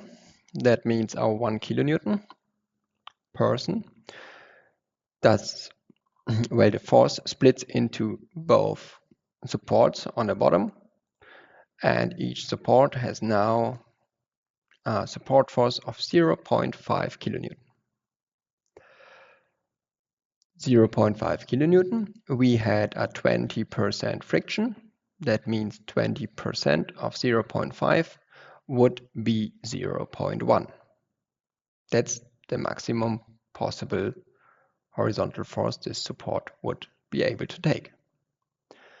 Now, when we remember statics from early on, we will see that with the equilibrium of moments around this point here, we have this 1 kilonewton with this eccentricity, and we have this horizontal force with this eccentricity. And due to the equilibrium of moments, we will now get an increasing horizontal force with each step we're gonna climb up. 6, 7. Now we will look at this, and we're interested in what's gonna happen with the 0.1 case. 8, 9, 10, 11, and here it happens. We can see a deformation of 14 meters now. Also, we have our warnings here. We can't find a result anymore. So the problem here is obviously that with the person on top, the ladder would just slip away. And that's not good, right?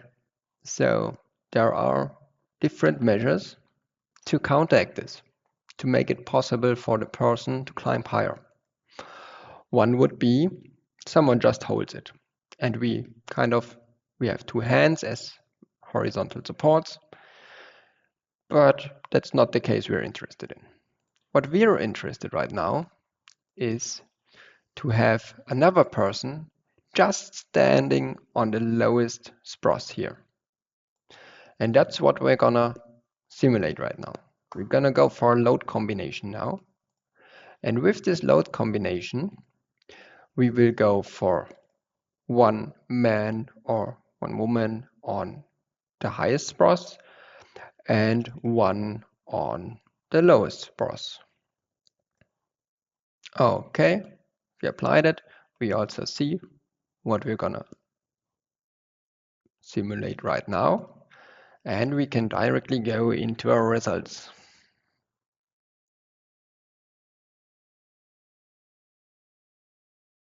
So, and now it seems possible. And it's quite easy to explain.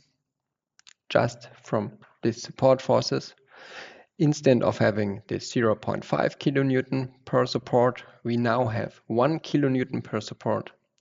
And that also doubles our capacity for horizontal loads within the supports. That's why we just proved that it helps that someone stands on the lowest spross of the ladder. Okay, let's finish with our last model for nonlinearities. And in this case, we will investigate tension specimen. Look at it from 3D. It's just modeled as one surface. For this surface, we have a fixed support on one side, and on the other side, we will just pull it. And we pull it with a specific force. In this case, this would be 503.572 kilonewton per meter on this line. So what is this force right now? What are we trying to investigate? Let's look into the surface for a second. It has S235 grade steel, and it's 3 millimeters thick. So we also have here a smaller height than on the right side. So we want to have the failure within this region. And now we did apply a load on the outer line, which is shown right here. And what we did here, the height of this line is 14 millimeters. So this here. So if we multiply this force times the length of the line, we will get this 7050 Newton. This height here is 10 millimeters. So if we take this force and divide it by the cross-sectional area in this region, we will get to our, what a surprise, yielding limit. Well, this was completely planned. I just did the calculation the other way around to get to this force. And this way we will simulate what happens if we go into yielding with this tension specimen. Right now, maybe we will look again into the surface. We have a material which is S235 and it's linear elastic. Okay, so we have a linear behavior of this material. Now within this first load case, 503.572, it's gonna be like simulated to be at the yielding limit. And for further investigation, we also added a load case, which is here with a 505 load, so just a tiny bit higher, a tiny bit over the yielding stiffness. And that's the two load cases we're gonna investigate now. Let's calculate both.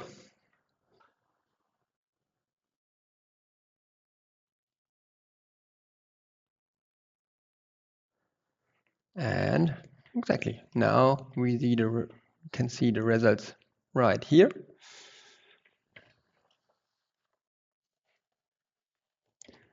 Then we can see a deformation of 0.1 meter right here. We can also display it as an animation here. And yeah, quite simple, 0.1 millimeter. That looks fine. Let's look at our post-yielding situation.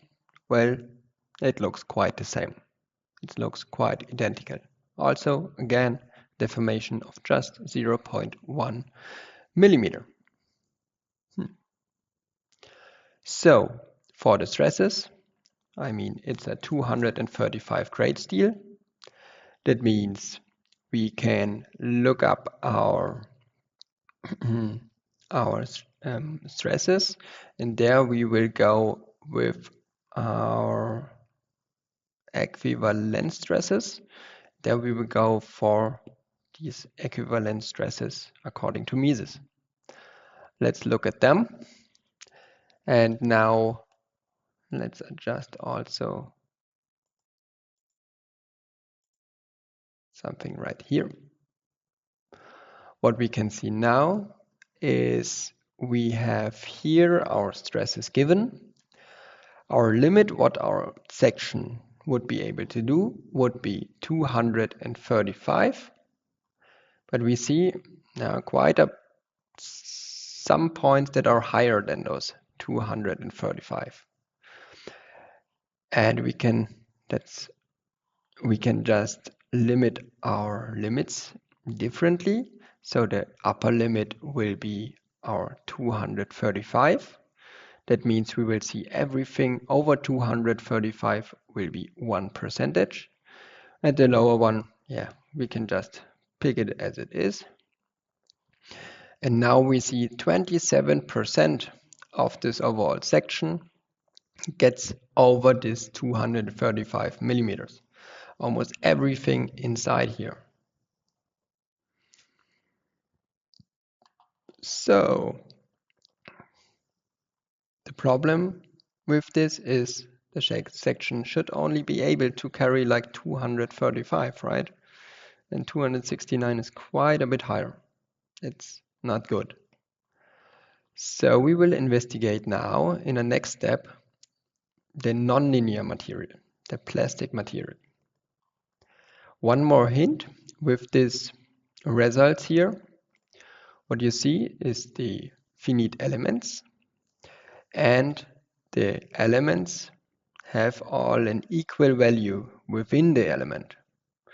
This is important when you're looking, well, when you're interpreting stresses as results, because you don't want the stresses to change within one element. That's what we can also show here.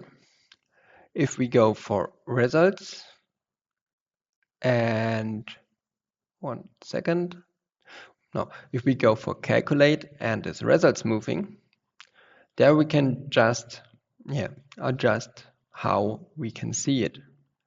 Right now we got this constant on the mesh elements. If we go for the continuous within surfaces, then it's following the line to our surfaces. It looks quite smooth, but it's not perfect for result interpretation. So this is cool for visualization, but not the best for interpretation. So we will go back and get it into the constant on mesh elements. Perfect. Now we're gonna do what we wanted to do. We're gonna look at our plastic material. It's this here. Let's also take a glance inside it. Here it is. We have a plastic material. The rest is quite the same as for the linear material, but we have an additional tab here on top. And if we click on it, we will be able to define the limits of this plasticity. Right now, for it, we will use the von Mises stresses. That's why I also showed you the equivalent von Mises stresses right here. And for them, we will define the yield strength, which is 235. This is automatically, everything here is just automatically done by the program. We have our elasticity modulus for the pre-yielding region, and we have a small stiffening afterwards. But you see, it's like 1/100,000 still of the initial elasticity. So with that, we can go into our results.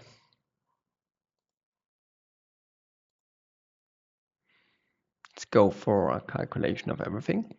Also, you will see some convergence diagram on the right, which will have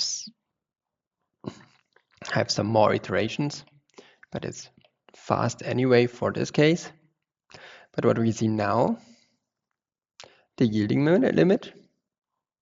In the other system, on that yielding limit, we already had some stresses that were beyond those 235 Newton per square millimeter. In this case, we don't have them. We just have 1.12%, which are these here Yeah, if we would refine the mesh more and more, this would tend to 0. So we would really have only the limit value within this section. So, but let's look at our deformations. Our deformations for the yielding limit and plastic material, they are 0.1 millimeter. So the same as with elastic material. Now we will go for our past yielding loading. We click it and oof, that's something different. Now we have 8.2 millimeters. So like 820 times the deformation we would have with a linear material. And also what we see within that deformation, let's look at it in our animation. It will also shorten. You see it right here. So in the cross-section plane, it will shorten. And that's with the Poisson's ratio, which we had in the first part of the webinar. Okay, but that's quite different, right? So as soon as we have, well, a trespassing of those yielding limit, we shouldn't go for the elastic material anymore, or we should increase its limit at least, or change a different material, let's say it that way. Also, now we're interested, okay, which elements are yielding in this case? That's something we can also investigate with Rfem. We could go for our criteria here, and there we can go for our plastic criteria. So right now we see everything as estimated within this region in the middle is already in the plastic region. So in the second part of this bilinear material definition. Also, for sure, we can watch at our equivalent von Mises stresses. And there we will also see this 24% here on top. They lie between our yielding limit and a higher value. The higher value is not that much higher, right? This is due to our post-yielding stiffness, which is just 2.1. That means we won't have just like one line here which takes every force now, which could be possible with an elastic material model, but with this very small elasticity modulus, everything here needs to take its part for taking the load. Okay. All right. So this is like everything for non-linearities. And now we can get to our last part of the day. And this will be our singularities. So let's go into PowerPoint again. Singularities, well, what are these and where do they occur? First, they occur at points of discontinuity in the calculation model. The problem is they deliver no meaningful results. It's a model problem and it's not a physical problem that really occurs on site. We will get infinite stresses and infinite internal forces. A mesh refinement will not improve the result. Contrary, it most likely will just increase the singularity. And for Rfem, or for in general, there are different locations where singularities can occur. This is one's point and line nodes. Also point and line supports, which are from the physical understanding kind of the same. And at openings and re-entrant corners, as well as when the stiffness makes jumps. So for example, when the stiffness changes due to a material change, or let's say a thickness jump, that's also a situation for singularities.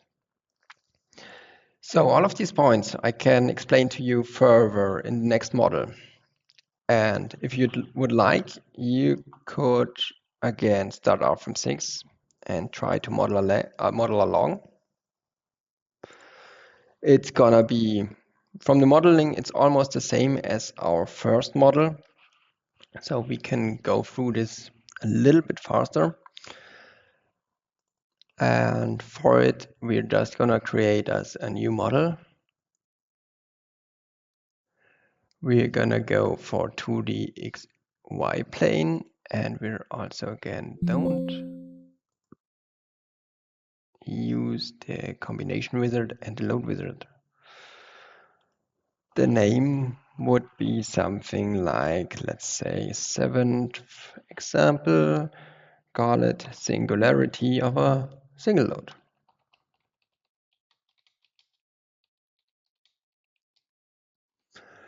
Okay, and that's it. If that we have our model right here, we can go into our Z direction view and just create our stuff as we did previously. Let's create our surface again. Okay, I don't have our material here, so I will just search our C30 again. If you model with me, you should have now this material already saved from our first model. I just opened our tension specimen in between.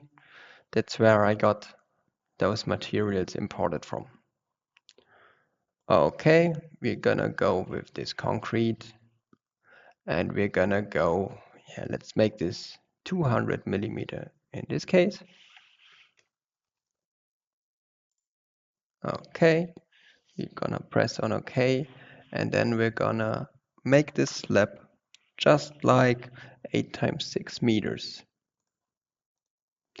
Now we want to investigate a point load. That means we're gonna just place it in the middle. Well, we're gonna place a node in the middle of our slab, and on that load we will apply a 100 kilonewton nodal force. So we have our stiffness matrix defined, we have our load vector defined. No, I think I deleted load, that's not good. There it is again. Now we need some boundary conditions. Let's put in just some predefined line supports to every line in the system. And well, that's it already. We're gonna do the same as in the first model today. We're gonna copy it about 3 times. And with a displacement, oh, here comes the millimeter again. Let's change it to meters again. And since they are this time 8 meters, we're gonna displace them by 10 meters. 3 times, that's good. There we have it. Well, this grid, we don't need to see it right now. We don't have any use for it. So we're gonna just deactivate it here on the bottom. So the next step would be the surface refinements. And that's something we also learned some speed here already. Let's go for 2 meters for surface 1. The next one will be 1 meter for surface 2. The next one with 0.5 meters for surface 3. And the next one Okay, let's not go too small. Let's go for 0.25 meters for surface 4. Okay, we see the rectangulars again, and we also want our result section. Means we're gonna go for special objects and then this result section. Just define the two endnodes for the result section, here and here. Okay, there it is. And then we're good to go. We just need to deactivate our self-weight again. And then I'm just gonna start the calculation right here.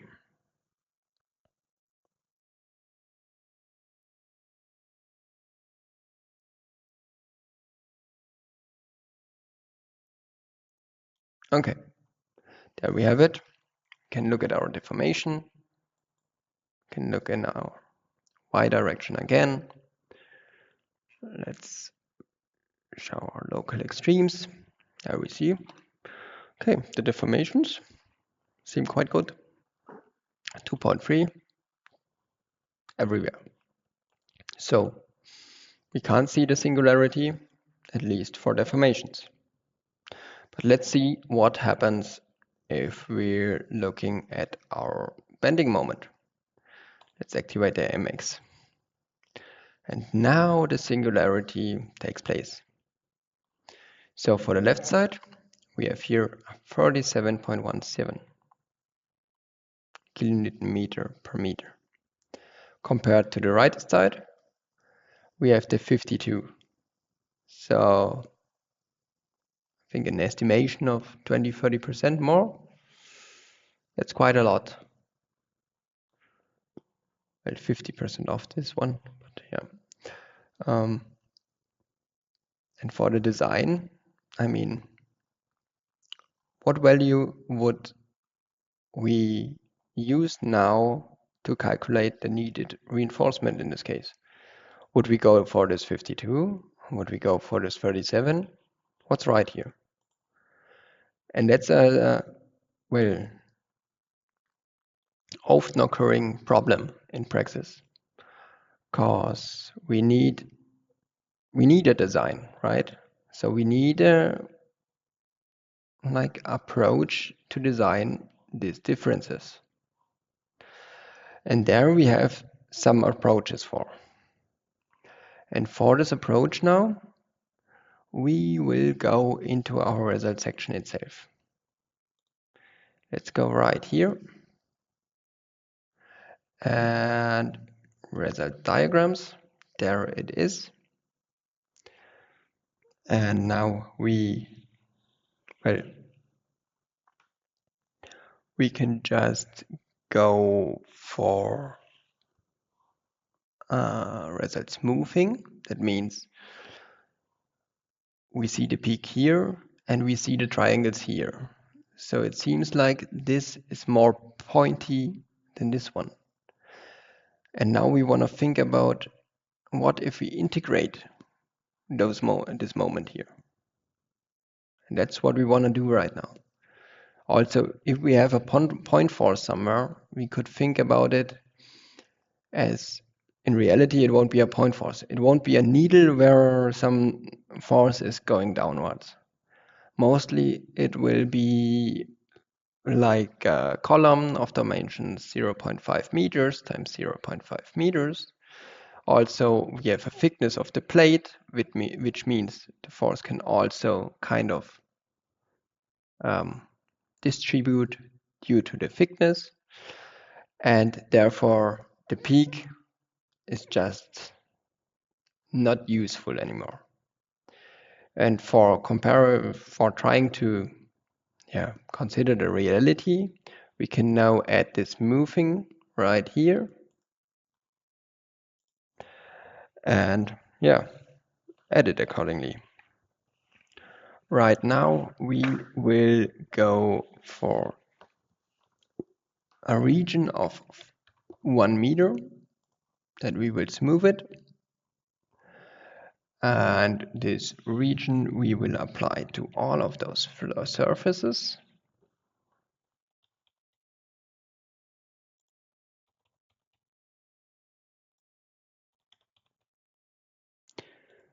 So the last one with 27.5 and 28.5. You can press apply. So it's okay. There we see now here we have 31 as the integrated value. And yeah, now we don't have like a 30% or 50% difference anymore. Quite the opposite. We can see here 31, 31, 31, and here 28. So it seems like for this design, it would be most economical to use this value here. And also me myself, I would just design now with this smoothed value. But also if you like have not just a coarse mesh, the difference is not too big. So you could also design just for this 31. But as you can see, it's sometimes important to do some investigations on the size of your finite elements. Okay, let's quit it here and go into another approach for counteracting those singularities. And one other option would be that we don't apply these nodal forces. Let me just copy this load case. And in the next step, we will assume there's a column on top with dimension 0.5 meters times 0.5 meters. And that means we want to have a loading which is also like this, which is an area load and not a concentrated load anymore. So let's go for this new free rectangular load. And this function right here is exactly what we want. We want to have column dimensions of 0.5 meter. And we want to have a center point right here. Then we also need to assign it to a surface right here. So surface 1 with the center this and the column dimensions of this. Now we can apply. Oh, I forgot the load value. And the load value would be, let's go for a formula here. And this is now, let's see, 100 kilonewton. That's what we had as a point force, divided by 0.5 meters times 0.5 meters for the area of this new, column. It's done, and we have a result of 400 kilonewton per square meter. We can apply it, and there it is. Now we're going to repeat it also for the other surfaces, and therefore we only select the node and the surface and apply next. There it is. And this same procedure we're going to repeat 2 more times.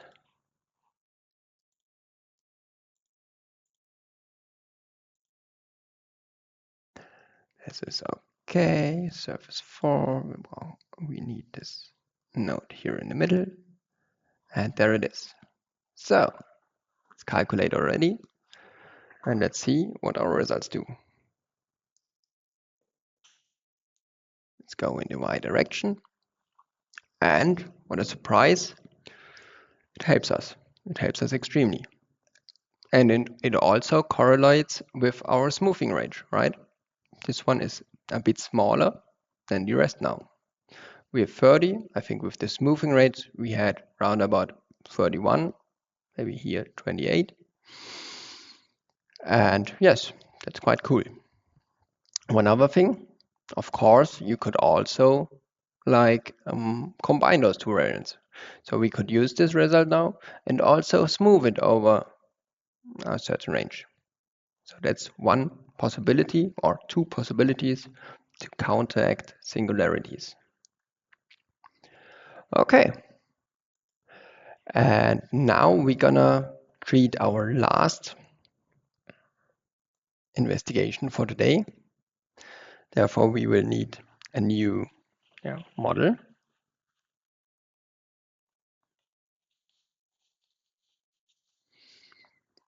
And we're gonna pick this time 8, and there we're gonna go for nodal support singularity.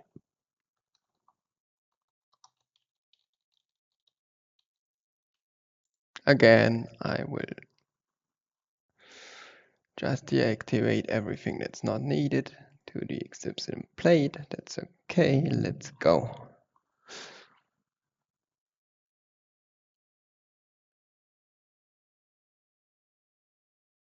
And there it is.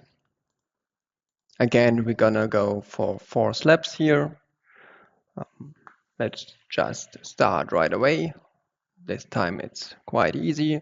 The only thing I wanna change is here. I wanna go for 300 millimeters again.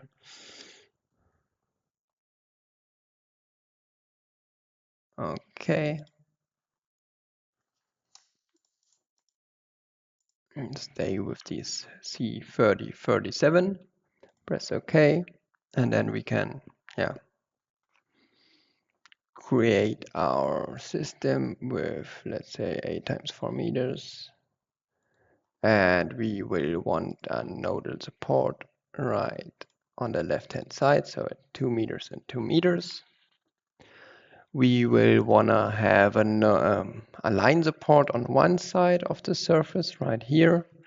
And we want to have a nodal support just in Z direction right here in the middle. Okay, we can also adjust the size here a bit. Okay, next step, just as before, we're going to load it with 10 kilonewton per square meter. And we're going to copy all of it in the same way, 3 times in 10 meters. Okay, there it is. Then we're going to add our surface refinements, mesh refinements. Same way as before, 2 meters for the first one, 1 meter for the second one. Oh. Now I was kind of too fast because I did it for 2 surfaces here. Okay, 1 meter for the second surface. Copy. 0.5 for the third surface. And for the fourth surface, we will go with 0.25. Okay, that's what we have here. The last thing missing is our special object, which is our result section, defined by 2 points. And okay, so it's done already. Let's go and deactivate the save rate again and calculate it already.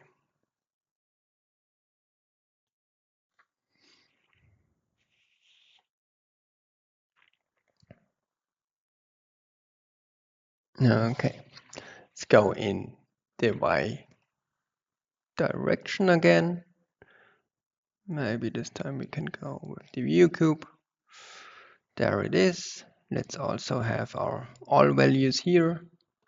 There we see. Now we see the problem with this mesh here. Well, an example problem. We see on the finer mesh, we see our maximum of 1.7 millimeters. Kind of right there.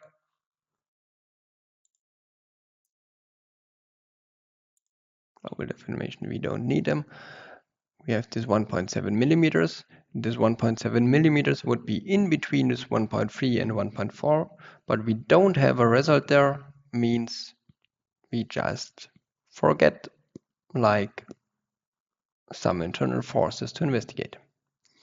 That's a big problem. So we need to have at least 1 or 2 points in the vicinity of these maximums. Okay, that's one problem we can directly see from these deformations. But let's see at the other point, and that means let's see at our result sections, which should be the same results as our surfaces. And there we want to have our mx again. And what's happening here? We have 46. We even have a jump here. That's not really right. That's due to there's only one element here. So here the results are obviously wrong. And in the other ones we see it quite better. But the problem is above the nodal support, let's deactivate the loads, we have again a value that gets higher and higher the finer the mesh is. So for those singularities, we would have the same options as before. We could use the integrated values, like the result smoothing, or we can also go and edit our support. This is quite similar to the case where we just transferred the nodal load to our surface load. But right here, we can go into our nodal support, and we could either just add a spring constant. This would make the support flexible, and it would be able to deform vertically. The problem is there, it wouldn't help with the singularity, since this is not really a statically overdetermined system. I mean, it's a plate, and it has one support on the right side and one support on the left side. So it's all, we could call it statically determined. And with that said, if we add here some flexibility of this, well, not flexibility, some deformation capacity of the support, it would be able to deform like in that direction. But it would have to take the force anyway, because the force can't go anywhere else. That's only possible with statically overdetermined systems. That's the reason why it wouldn't help in this case. But what would help, what can help, is that we add a imaginary column, a fictitious column. And this column can be defined in the step. We will go for a column of 3 meters. We will also see the values change at each input. We will go for material of C30, a hinged column base. And what it does now is the program calculates like equivalent springs right below the support, which are calculated from the geometrically boundaries of the column below. And we can also define if it should be like this. This is now a surface like support, or if it just should be this one elastic nodal support, which I just mentioned won't get us too far ahead right now. So we will go with this elastic surface foundation. Okay, let's apply it. And let's go into our results one last time.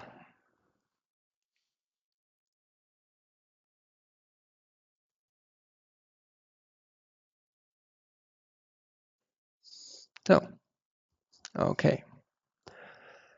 Now, what can we see here? I mean, it's quite better than before, because we had here around about 90. We don't have results now for this elastic support, since it just goes into the support here already.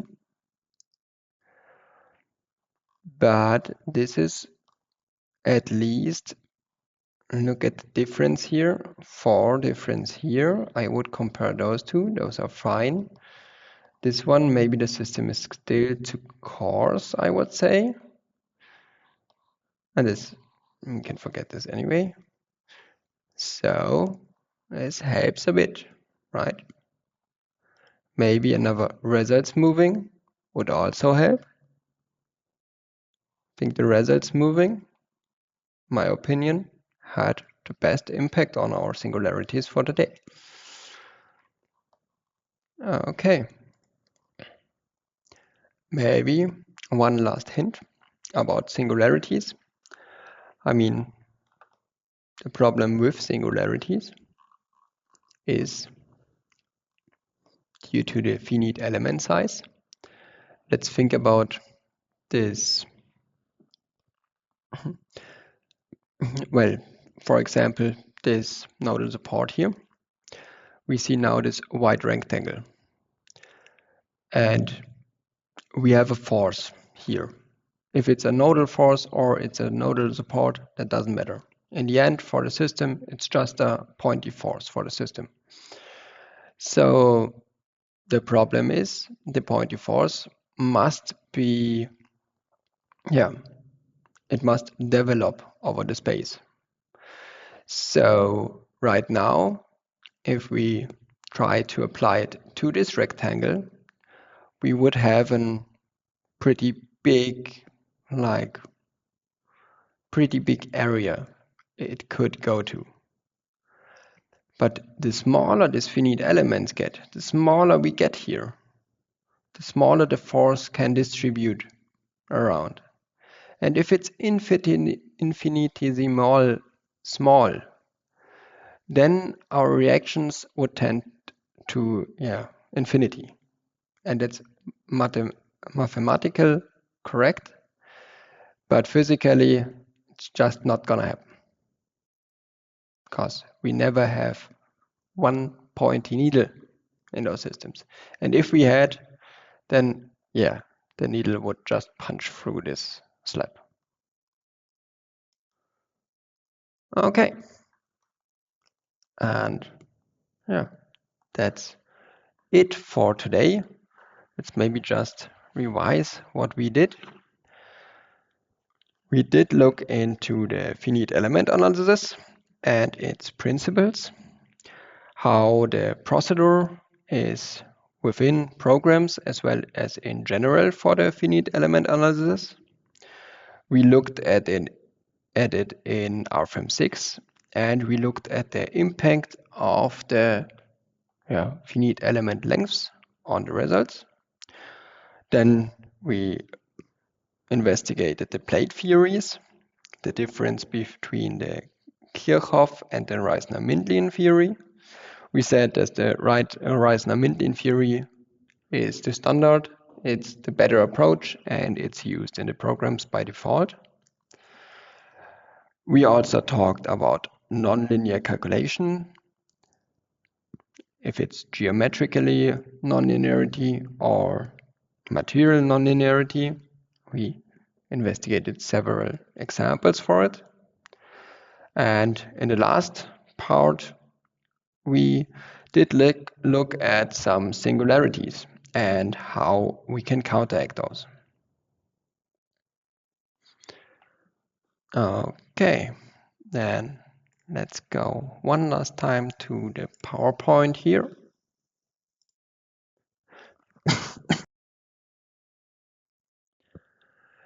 And yes, as you see, we're always happy if we find some working students.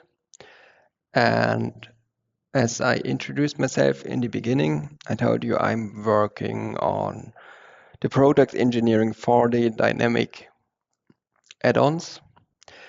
And I can just say it's remarkable how much I was able to learn here. The combination of this customer support and the theory within the product engineering, I think no studies would have gotten me where I am right now, brain-wise.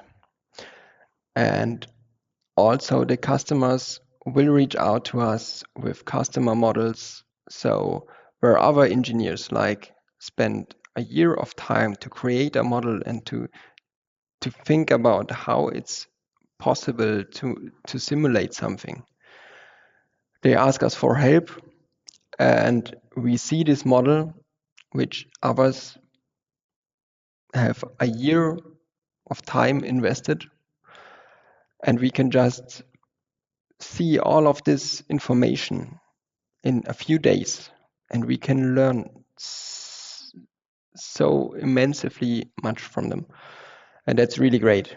And for me myself, dynamics, I love dynamics, so this is perfect.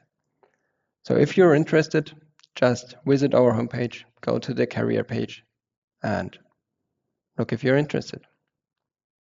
Okay, so now we're done for today. And yeah, I wish you good luck on your further studies and have a nice evening.